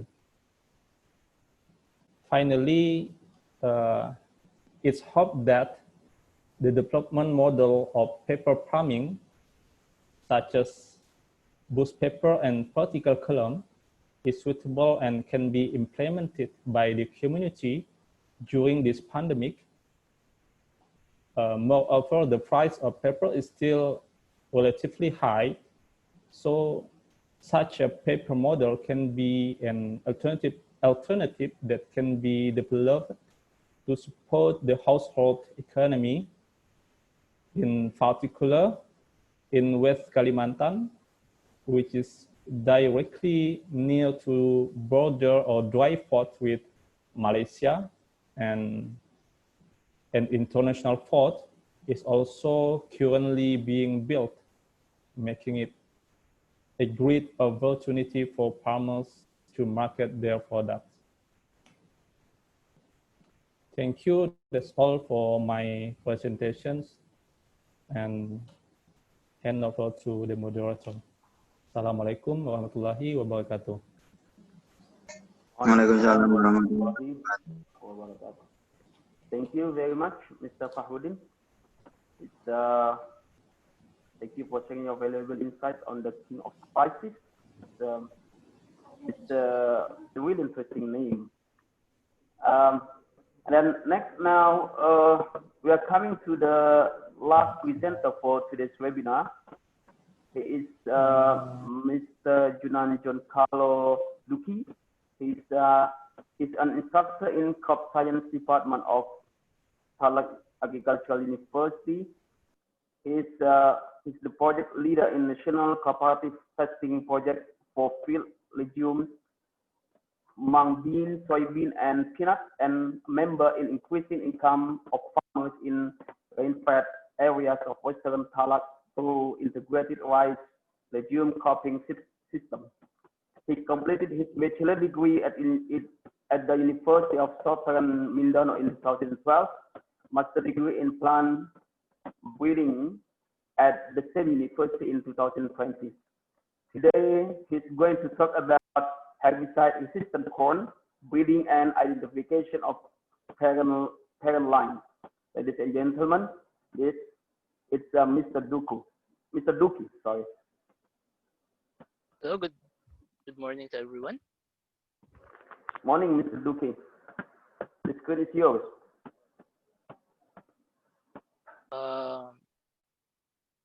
Is it sharing? Am I sharing my screen already? Hello? Okay, so yes, please. Yes, please go on, Mr. Duki. Okay. So good morning to each and everyone. So at the outset, I would like to state that this presentation of mine is something which is related to a research or study which I have conducted. So, but before that, I would like to promote first the institution where I am affiliated, which is Tarlac Agricultural University, formerly known as Tarlac College of Agriculture. It is one of the oldest agricultural school in the Philippines, and this is located in Tarlac, Central Luzon, Philippines. One of the courses offered here is a Bachelor of Science in Agriculture, and we also have courses in animal science, veterinary medicine, engineering, education, and business management. So I hope some of you can visit us when the pandemic is over.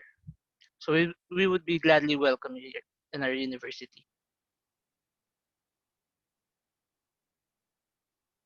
So with that, I'd like to present you my presentation, which is herbicide-tolerant corn breeding and identification of parent lines. So again, my name is Junan Giancarlo E. Duque, a Faculty of Agricultural Science Department, College of Agriculture and Forestry, Tarlac Agricultural University. So corn is the second most important cereal crop after rice in the Philippines. It was also a major crop for livestock and poultry feed and for human consumption. In corn, weed competition is a major source of yield loss in crops like corn. So failure to control weeds will automatically result to yield reduction and seed quality. So losses due to weeds. Crop losses crop losses from weed interference have a significant effect on net returns for producers. So weeds are among the major problems in corn production as they compete for nutrients, water, and space. So actual yield loss in corn due to weeds in the country have been reported at 15 to 30%, but it can reach even as high as 80% when weeds are left uncontrolled. So corn is is most sensitive to weed competition at 8 to 10 weeks. So to prevent yield loss, weeds must be controlled soon after the corn emerges. So failure to control weeds, again, will result in yield reduction and poor seed quality. Now to control weeds, several herbicides like nicosulfuron, dicamba, and atrazine were used in corn. Now issues regarding crop tolerance, herbicide-resistant weeds, and early season weed competition prohibited widespread adoption of this herbicide. Now to solve this problem, seed companies developed and patented herbicide glyphosate, which is a systemic broad-spectrum herbicide. Now, this glyphosate is the active ingredient in the Roundup family of agricultural herbicides. This is one of the most widely used herbicides in the world. Now, glyphosate is highly effective against the majority of annual and perennial grasses and broadleaf weeds and has superior environmental and toxicological characteristics. Now, however, glyphosate is lethal to crop species. Now, herbicide tolerance has been introduced through genetic modification and into a number of crops, including corn.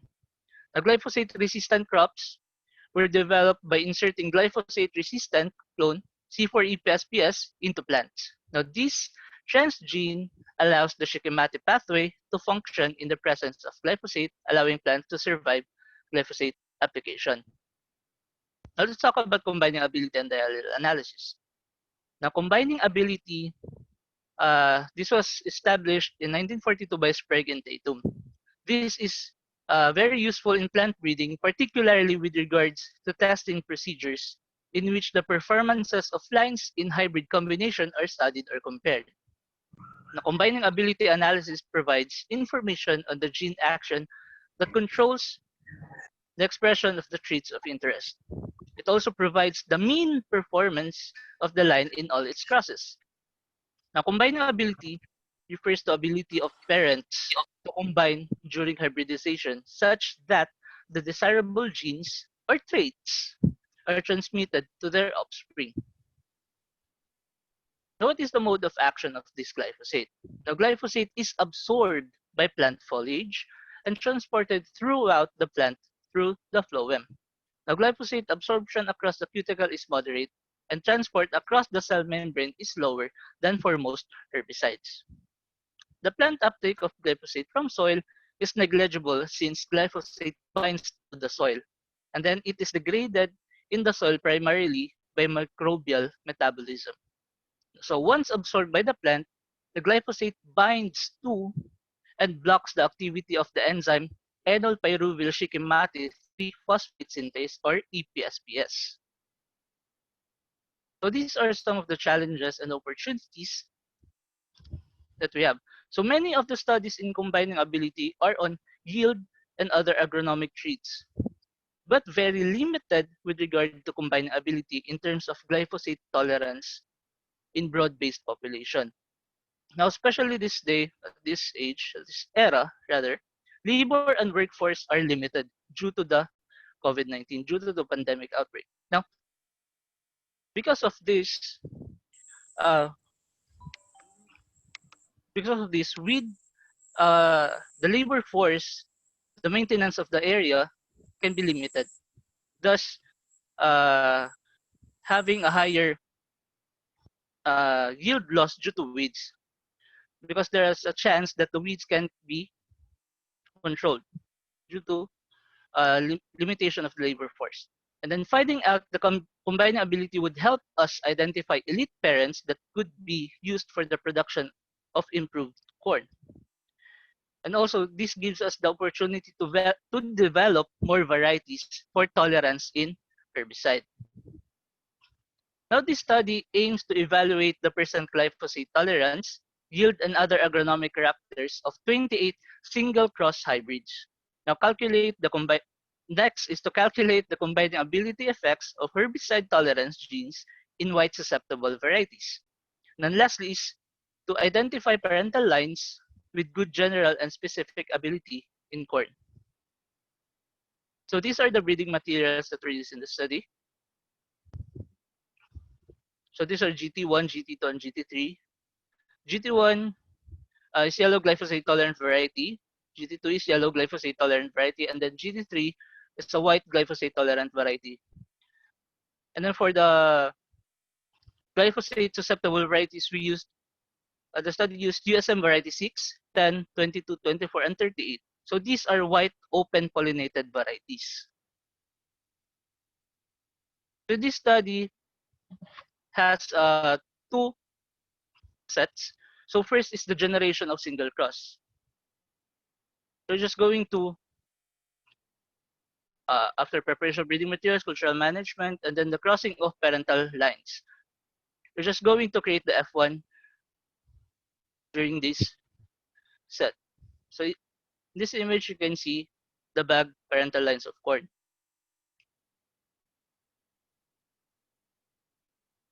After generating the single crosses or the F1, we're going to evaluate them.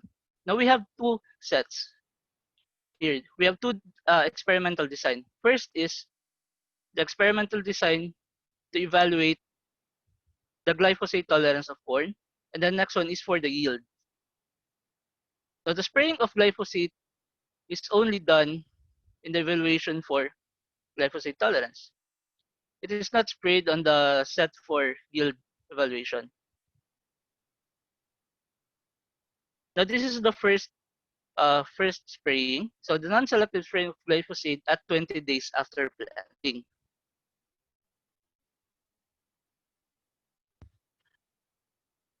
So here on the left image, this one, as you can see, it is before spraying of the glyphosate in the area, so 20 days after planting, and then after 1 day, this is the effect. So 1 day after first spraying. So as you can see, the corn are starting to wilt since this variety or since the single cross is susceptible to susceptible variety. Then 25 days after emergence, this is the second spraying of glyphosate. So 25 days after emergence. So after 3 days of second spraying, you can see that there's no more difference compared to the first one. So it won't die again. As you can see, almost all of the plant here wilted. So next, so here you can see a single cross with the GT3. So 20 days after planting, then 25 days after emergence, this is the second spraying, and then 3 days after spraying. So only the weeds around the plants have died due to the glyphosate. Now this is a single cross with a glyphosate tolerant variety and a glyphosate susceptible variety. Now here you can see a side-by-side comparison of a glyphosate tolerant variety and a glyphosate susceptible variety. So the varietal cross A showing resistance to glyphosate, and then varietal cross B showing susceptibility to glyphosate. So this is 30 days after planting. Years, you can see here. So this data,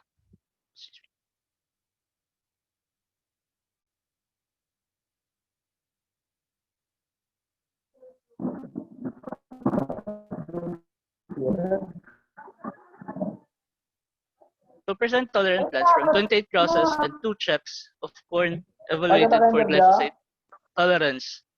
So here you can see the percent tolerant of plants. So the PPS range from 0 to 100%. So the crosses generated between two glyphosate-resistant hybrids, such as, for example, this H1, it has 100% tolerance, because GT2 and GT1 are both tolerant to glyphosate.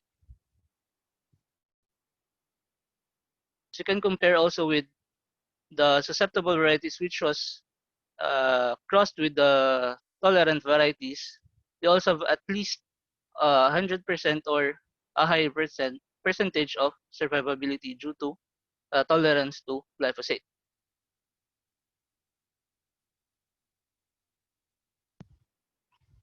On this table, you can see the yield and the yield components of different glyphosate-tolerant corn crosses.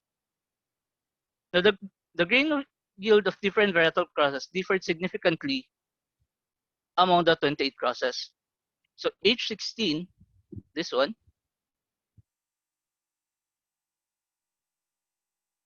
significantly gave the highest yield of 11,786 kilograms per hectare. So such yield was 14.1% higher than that of the hybrid check, which gave 10,225 kilograms per hectare. Now, however, this hybrid had only 74% or 74.10% plant survival to glyphosate application. So moreover, 7 varieties have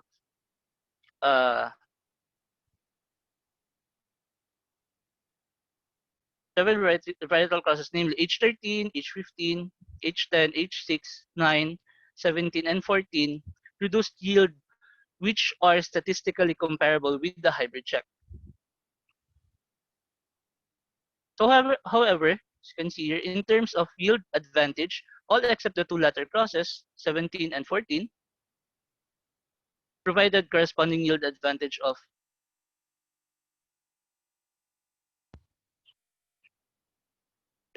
included here.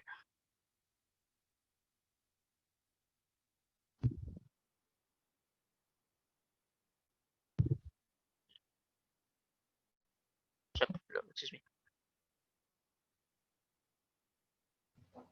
So however, among these 7 hybrids, only 4 hybrids, H6, 9, 10, and 13 had appreciable resistance to glyphosate. So they are the only ones that can be considered to be further developed into another study, because they have high yieldage and the high glyphosate tolerance percentage of at least 100%.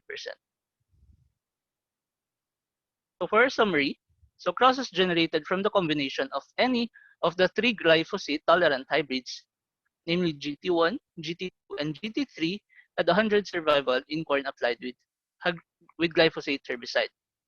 Now, crosses between glyphosate susceptible corn varieties, which are USM variety 6, 10, 22, 24, and 28, and glyphosate resistant hybrids GT1 or GT2 also resulted in 100% survival of corn from glyphosate application. A significantly lower percentage survival of 64 to 78% was achieved when glyphosate susceptible varieties were crossed with GT3. So GT1 and GT2 were better combiners for glyphosate resistance than GT3. And GT2 and GT3 were better combiners for yield than GT1. So likewise, USM variety 6, USM variety 24, and USM variety 22 were also good combiners for yield. Thus, these three varietal crosses, USM variety 24 crossed with GT1, USM variety 10 crossed with GT2, and USM variety 6 crossed with GT2 were identified as potential broad-based population hybrids with high yielding character coupled with good glyphosate tolerance trait. So with this study, I hope everyone learned something new. So again, thank you for this amazing opportunity, and thank you for listening. That would be all.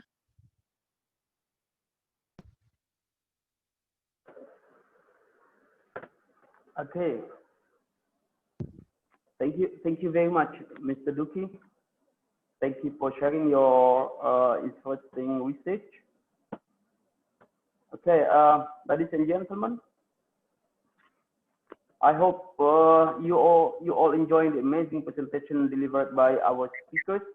Now we will go ahead and take some time for questions now. Please raise your hand if you want to ask questions. For those who prefer asking questions to chat box, please do. I will bring it up to the intended speakers later. Okay, I'm going to read some questions from the chat box. There are some questions and what has been asked has been answered by the speakers. Some question for Ahmadi, but it has been answered. Right. And then there is one question for Professor Eddie Hartolizioso. It's from Budi Raharjo from Polytechnic Kelapa Sawit. He is asking about how and what the technological process can we do to accelerate the plan for food to overcoming the pandemic, the prolonged pandemic. Prof. Eddie? Well, Okay. well, actually, similar questions also raised by Pak Sandi Nurdin, I think. Yeah. Yeah. Okay. Okay. Well, yes, it's similar question actually already raised by also Pak Sandi. Yeah. I answered already that first, in the long term, the government should also strengthen collaboration and support FAO's hand-in-hand initiative, and also really addressing to produce food very seriously. Yeah, not only regarding how to use the advanced technology, but in the short terms, yeah, as asked by the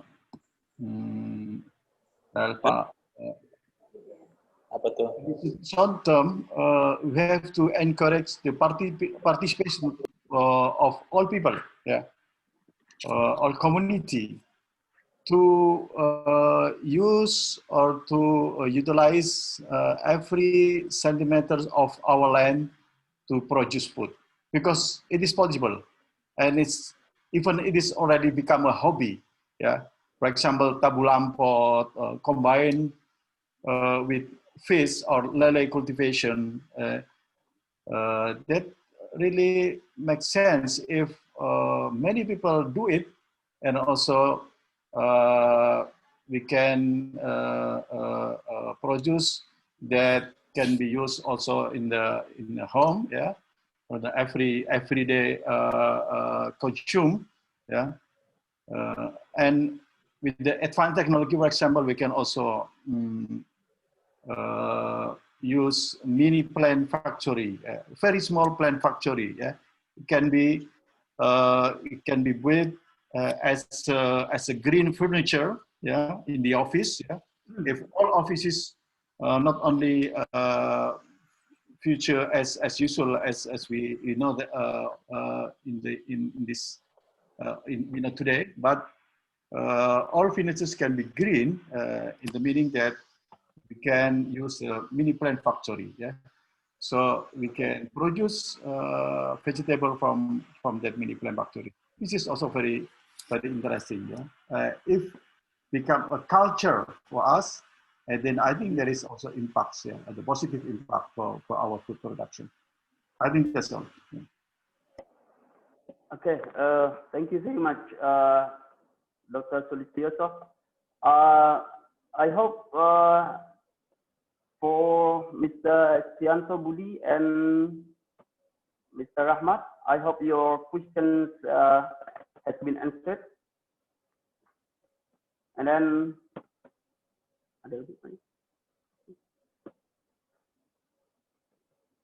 please, for those who have any questions, it's the time for you to ask some questions to the speakers. As a speaker, may I have a question? Oh, yes, please. Sorry.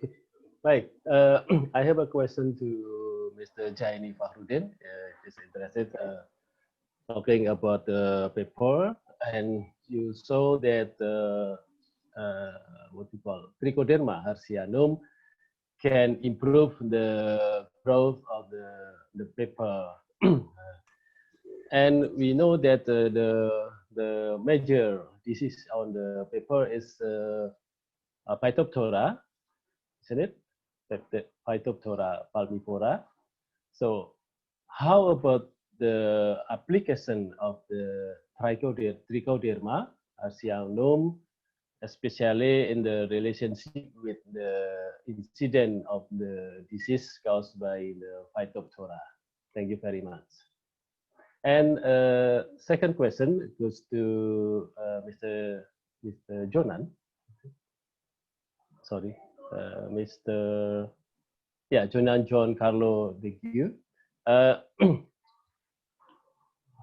How about the effect of the herbicides that you use to control the weed in your maize plantation, especially effect on the herbivore, for example, the beneficial insect or beneficial microorganism? Thank you very much. Thank you very much, Prof. Yatmojo. So please, Mr. Fahrudin, Jaini Fahrudin, you have a question to answer. Okay, thank you, moderator. Speaking on the pest and disease, especially for Phytophthora capsicii, as a general disease that may cause disease on Piper nigrum, we have tried to apply this Trichoderma hertzianum to protect the plant. And how to apply this Trichoderma hertzianum? Firstly, we conducted in laboratory and using various kinds of media such as corn or rice. And for this research, we also try to make suspension only for Trichoderma, and we apply or spray this Trichoderma on this paper. We know that this research using two kinds of media for vertical column and media for planting in polybag or planter's bag. So we have conducted firstly spray on vertical column media, just using these suspensions for this Trichoderma, like I said before. And then we also try to using this other medium for enriching this Trichoderma using corn or rice, and we just put on this planting media. So I think it's so simple. We know that the main disease that impacted Piper nigrum is Phytophthora capsicii, Phytophthora capsicii, and the symptom is root knot on the basal of the Piper nigrum. So I think that's all for my explanation, Professor Ahmadi. Okay, thank you very much, Mr. Fahrudin. And Mr. Duki. Yes, hello. Good morning. Yeah. Okay, morning. Yeah. So the question is about the effect of the herbicides in the beneficial insect and the organism. Yep. So the glyphosate effects in the microbes was not determined since my study focuses on the development of glyphosate tolerant hybrids. Oh, start my video. In this study, only the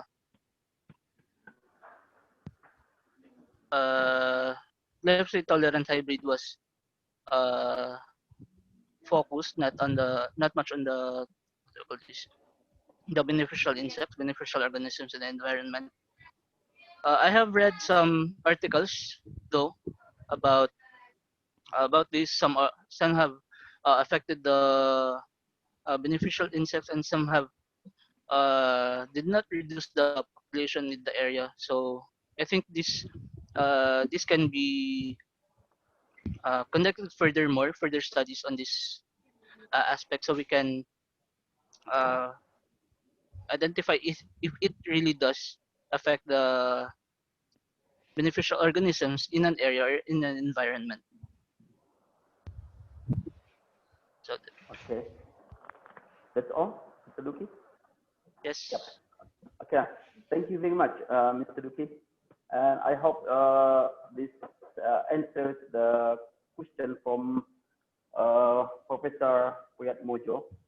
And then, any other question?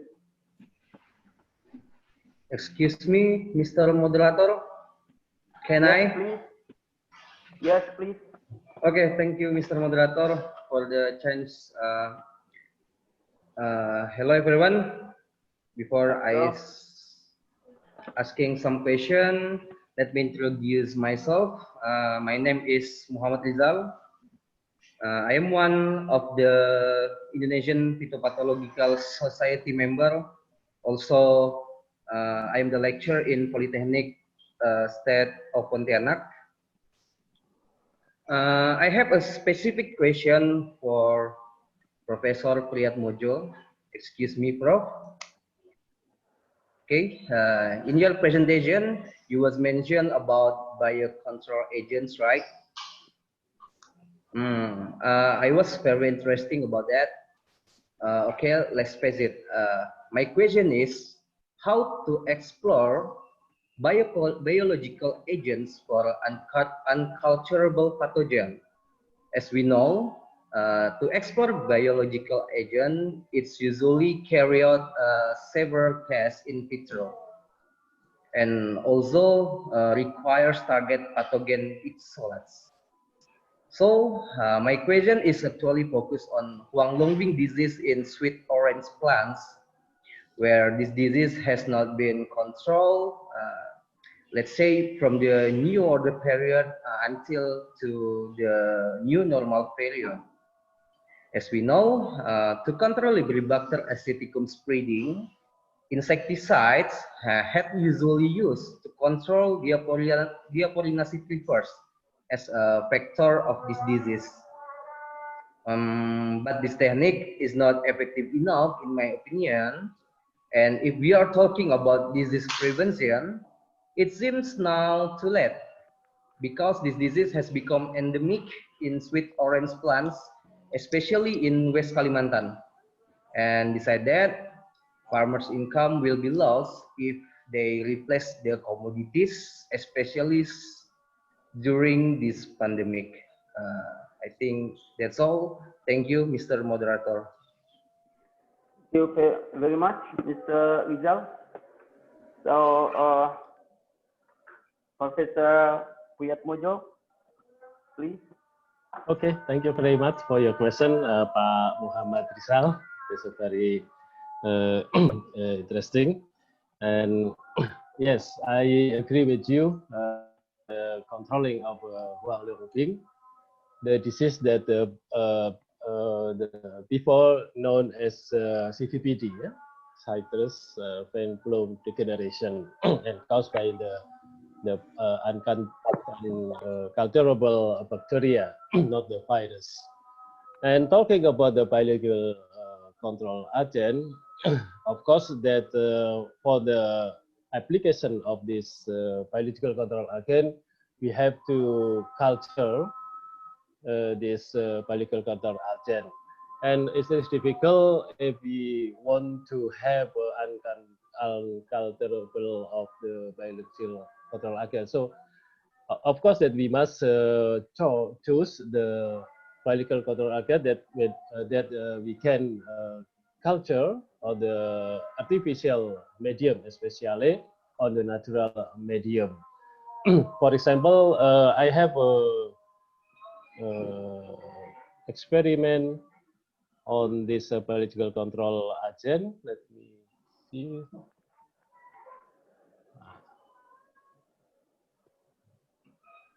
Especially using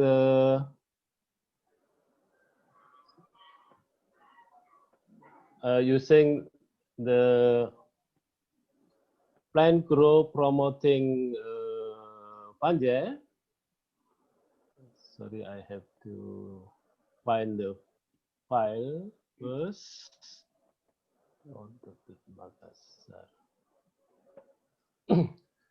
Okay, and some of the PGPF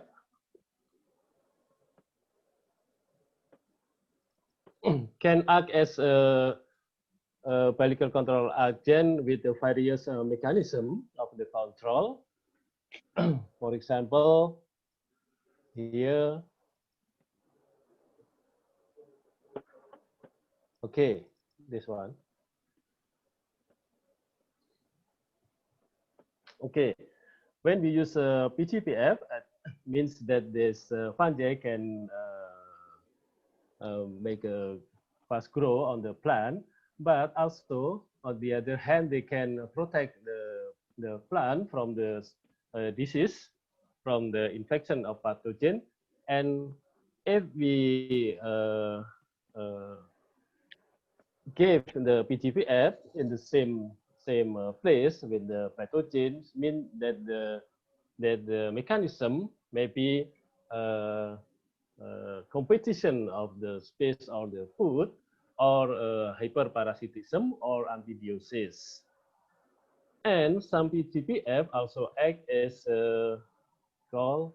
here. If we apply PGPF in the soil, and how about if we infect the pathogen in the upper of the soil? So no direct thoughts, no direct meet between the PGPF and the pathogen, because the pathogen is in the upper of the soil surface or in the leaf. So we try to use tomato, chili, and peanut, yeah, here. And on the tomato, we infect with using a virus, and the chili using fungi, Colletotrichum, and in the peanut using fungi, Puccinia arachidis. Yeah. So, okay, we can. In the figure here, we can know that PGPF, the aspergillus isolate here, significantly protect the disease intensity, yeah, caused by the virus on the tomato, also on the chili, yeah, caused by the Colletotrichum pathogen. The significant differences between applying PGPF and the control, and on the peanuts. The disease, rust disease caused by Puccinia arachidiscola, there is also significantly differences between PGPF and the control. And all of this PGPF that I have is culturable. So it is important to use, yeah, to choose the PGPF for the culturable isolate, because we have to to make inoculum in the huge amount to apply in the field. Yeah? This is some of the isolate that we have, Velcade, Penicillium, Trichoderma, that some of them can protect the disease by 100%. Yeah? For example here. Okay, this is my concern, Pak Muhammad Rizal. Thank you very much. Thank you very much, Prof. Thank you. Thank you very much, Professor Wiatmojo.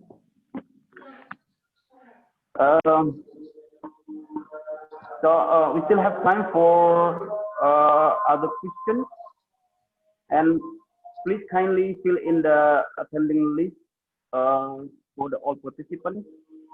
It has been given in your chat box.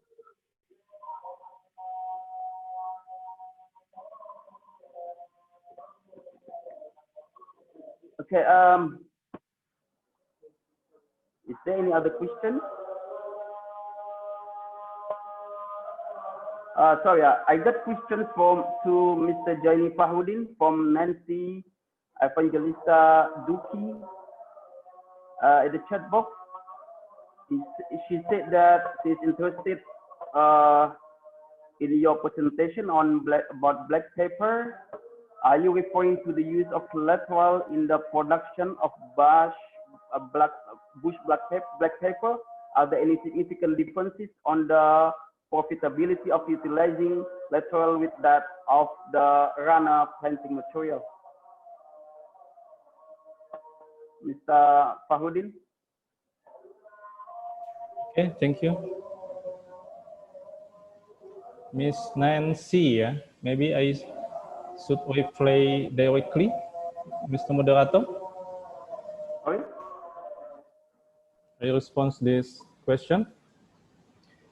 Okay, so via chat, you don't want to answer it directly here? Okay, so you can share your answer with all the participants here, if you don't mind, of course. Okay, I try to answer this question from Miss Nancy Evangelista. Yeah, is there any differences of the profitability of utilizing lateral of plagiatrope paper and runner planting material? Actually, this research is still limited, and based on the paper that I have read, they are analyzing the profitability of this paper using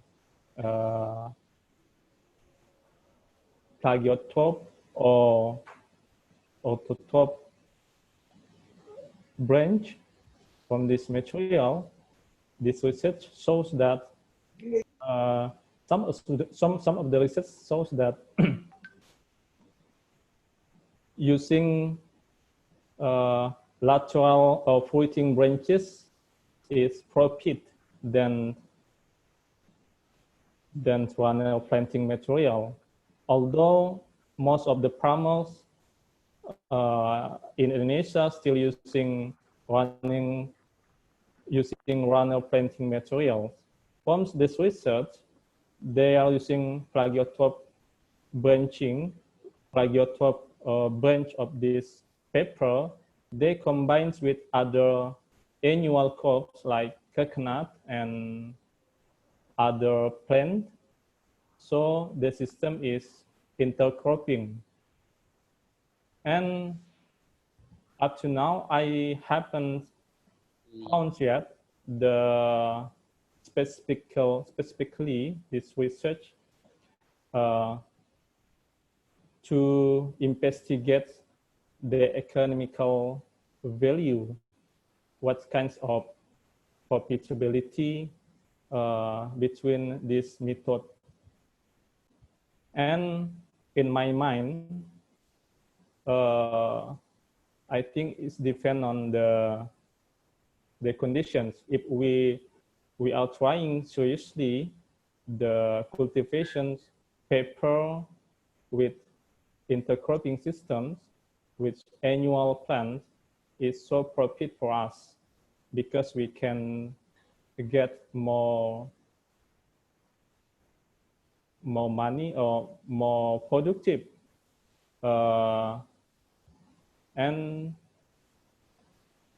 we know that this boost paper can live with low intensity of so we can plant this bush paper under the trees or under the annual plan. So in certain situations, it's so beneficial for farmers to grow this plant. And finally, I cannot conclude what kinds of these methods profitability because we know that the situations most of farmers still grow the paper in using runner planting materials than plagiotrop branch. Thank you. Okay, thank you very much, Mr. Fahrudin. I hope your answers has answered the question of Nancy. Okay. Yep. Is there any other question? Okay, so it looks like that we have covered all of our questions. Is there anything else the speakers want to cover before I wrap up? Can I add my answer to Mr. Muhammad Rizal, Pak Moderator? Oh, yes, please. Okay, thank you. For choosing the beneficial control agent, biological control agent, maybe it's better we can choose the biological control agent that have many mechanism of the biological control to the pathogen. Yeah, for example, a direct effect or indirect effect. Direct effect, for example, that the pathogen biological control agent can kill biological control can kill the pathogen directly, for example, by antibiosis mechanism or competition of the nutrient or space or hyperparasitism. And for the indirect effect, for example, that biological control agent can induce the resistance of the plant, so the pathogen cannot infect the host. This is, I think, the better ways to choose the biological control agent, so that maybe it's better use the biological control agent that have many mechanism of mode to control the pathogen. Thank you very much. Thank you very much, Professor Priatmojo. And I think we have one last question from Nancy Evangelista Duki for Mr. Duki. He said that now that you have identified the good combiners for glyphosate tolerance coupled with high yielding character, what is your plan after that? Are you going to make further evaluation to determine the stability to glyphosate tolerance and yield? Yes, hello. Mr. Duki? Yes. Good. So as to that question, yes. Further evaluation will be done to ascertain the stability of the generated hybrid for glyphosate tolerance. Given the opportunity and if given the opportunity and fund, I would be gladly to conduct further evaluation since since this was only done in one cropping season. I know that it will not suffice the data will not suffice, and the stability will not suffice. So for further, yes, there's a plan for further evaluation on this.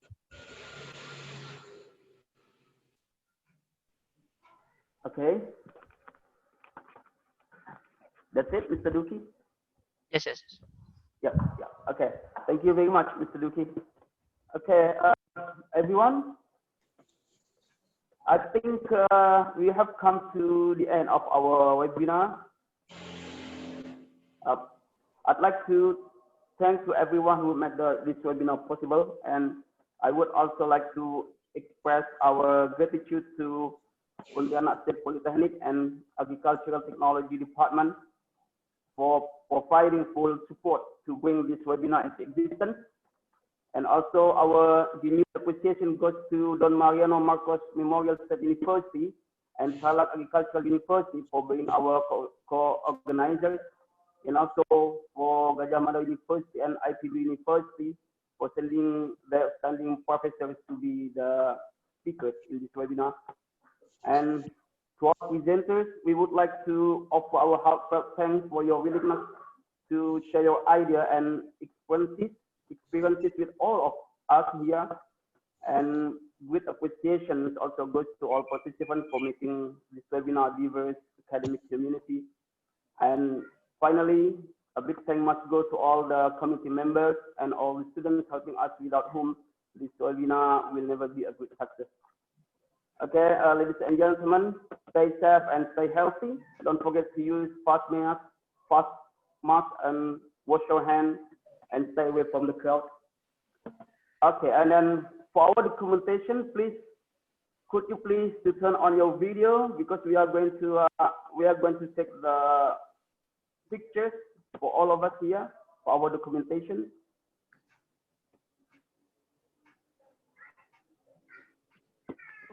Okay, please turn on the video, your video, please.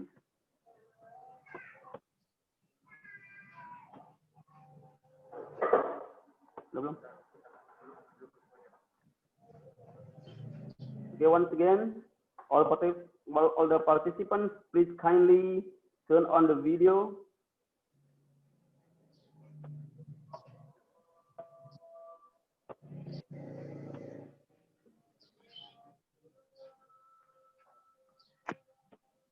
Okay.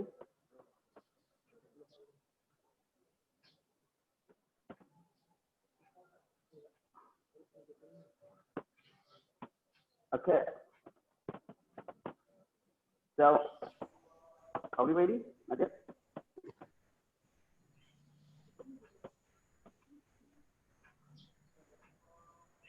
Okay.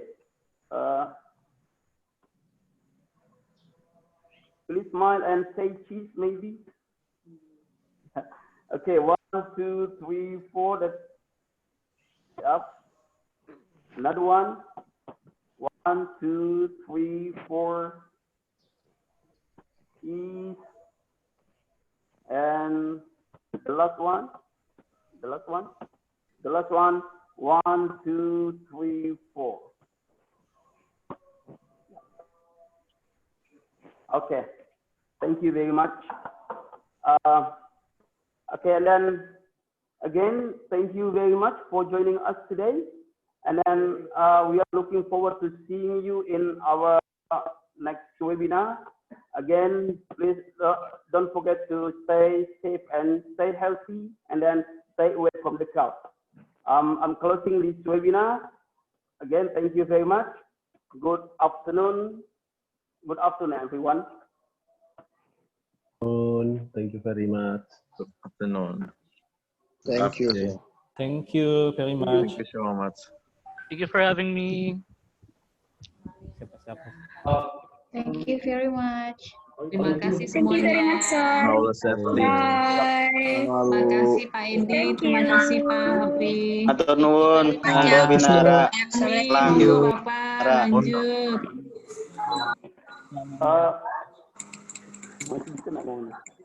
Yeah. Have a nice day. So for those who are interested in having the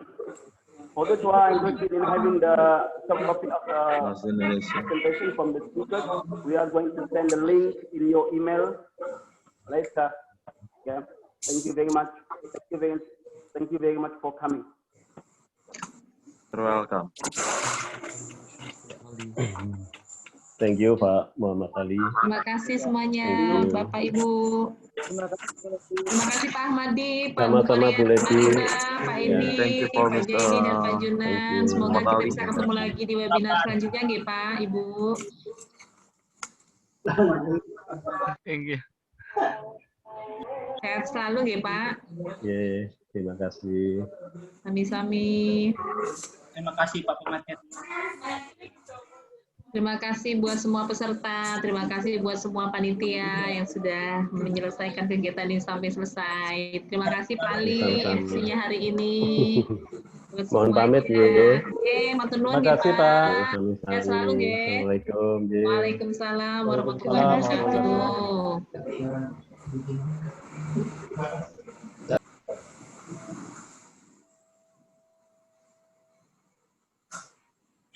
Materinya nanti di-share link ya, Dek?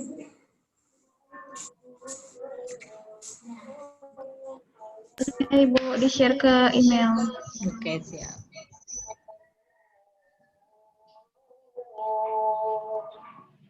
Yang belum isi daftar hadir, silakan Bapak Ibu semua. Izin live, Bu. Ye, monggo silakan.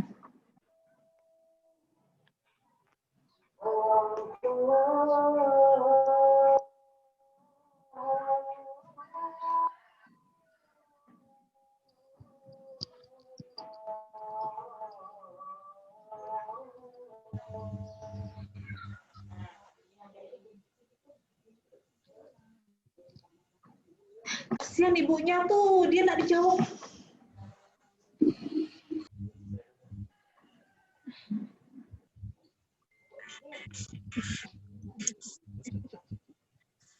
Thank you Rasmin. Rasmin, thank you. Oke. Ya buat semuanya.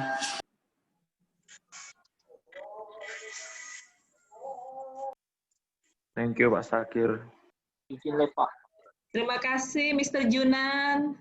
Have a nice day. Thank you for your sharing information. Thank you. Thank you for having me. We hope have another time to invite you again and we share information together. Yes, please. Thank you. Thank you. Okay, thank you, thank you. Dan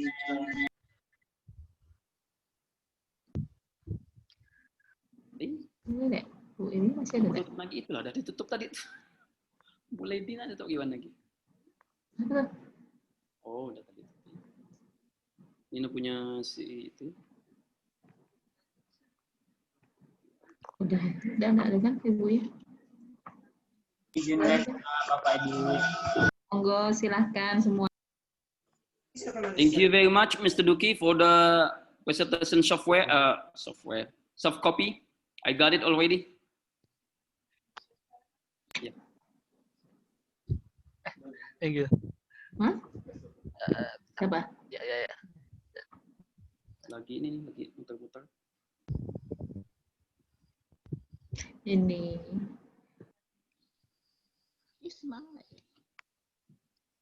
Absensinya, Bu, ada yang nanya absen tuh. Sardani Purba, politik cewek. Cewek itu mana? Politik cewek kan maksudnya? Dari Bekasi, Mas. Oh, Bekasi. Cewek itu apa sih panjangannya? Politeknik Kelapa Sawit Citra Widya Edukasi. Politeknik Kelapa Sawit Citra Widya Edukasi. Yap. Oh, absennya belum bisa ya, Pak ya? Belum, Pak. Sudah, Pak, sudah. Udah ya, mestinya bisa tuh. Iya. Iya. Kayaknya cuma sekali aja sih. Politik cewek. Apa? Yang sawit ya? Mas mau tanya-tanya dong yang sawit. Iya, sawit, yang sawit. Yang politeknik Citra Edukasi ya Mas ya? Apa tadi cewek Citra? Citra Widya Edukasi. Boleh dong tanya-tanya Mas di sana. Ya Bu. Mas di sana itu ada prodinya apa aja nih Mas? Ada D3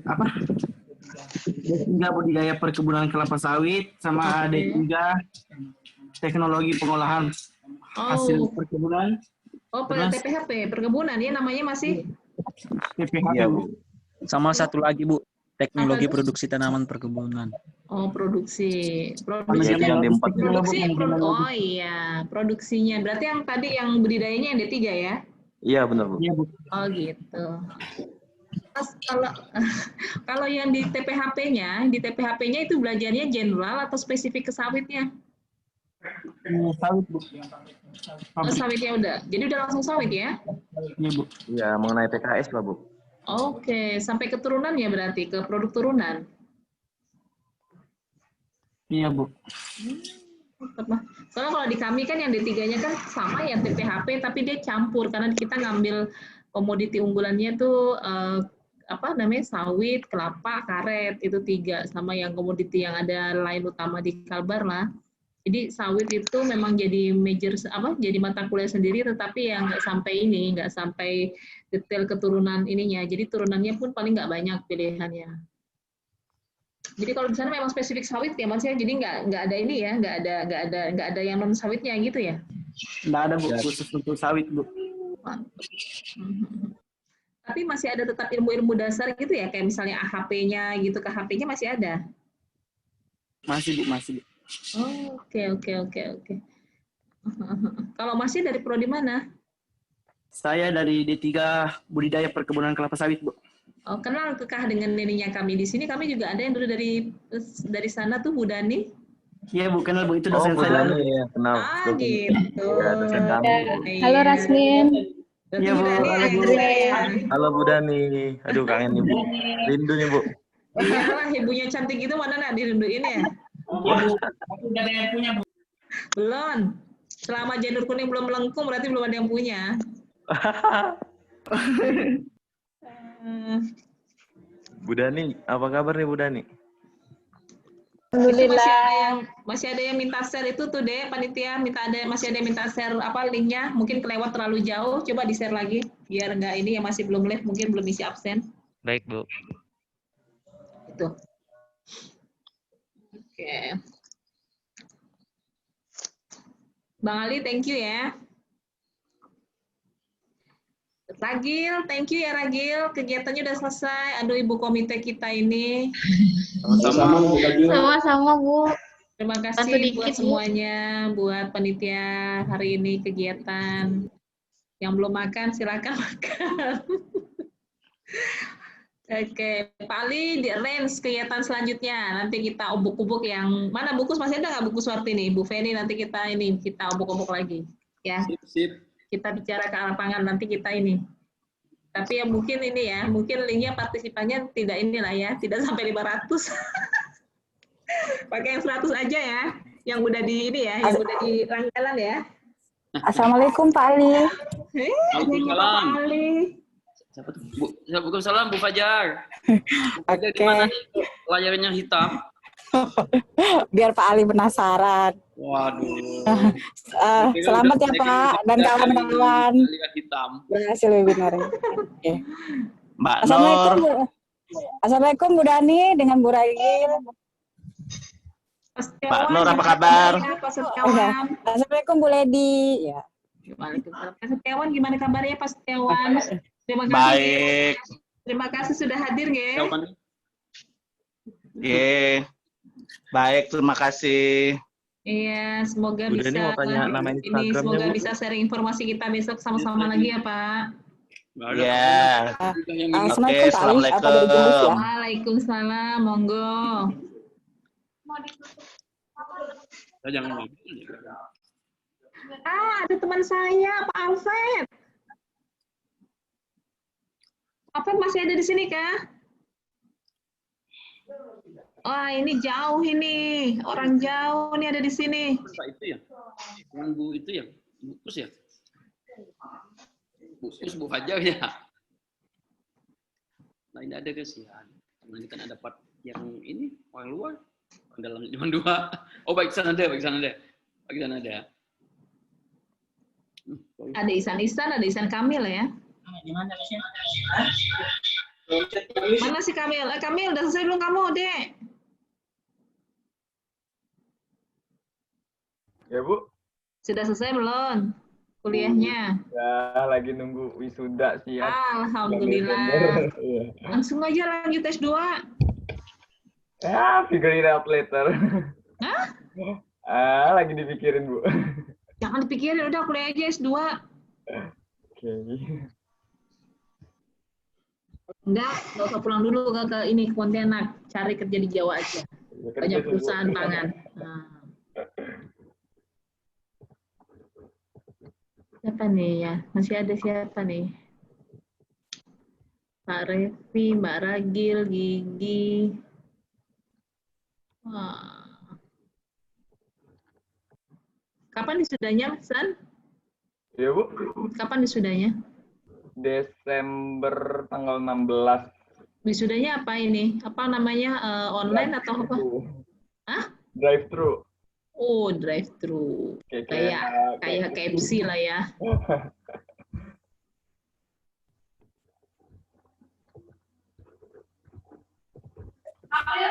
Thank you everyone. I want to laugh. Yo, thank you. Monggo.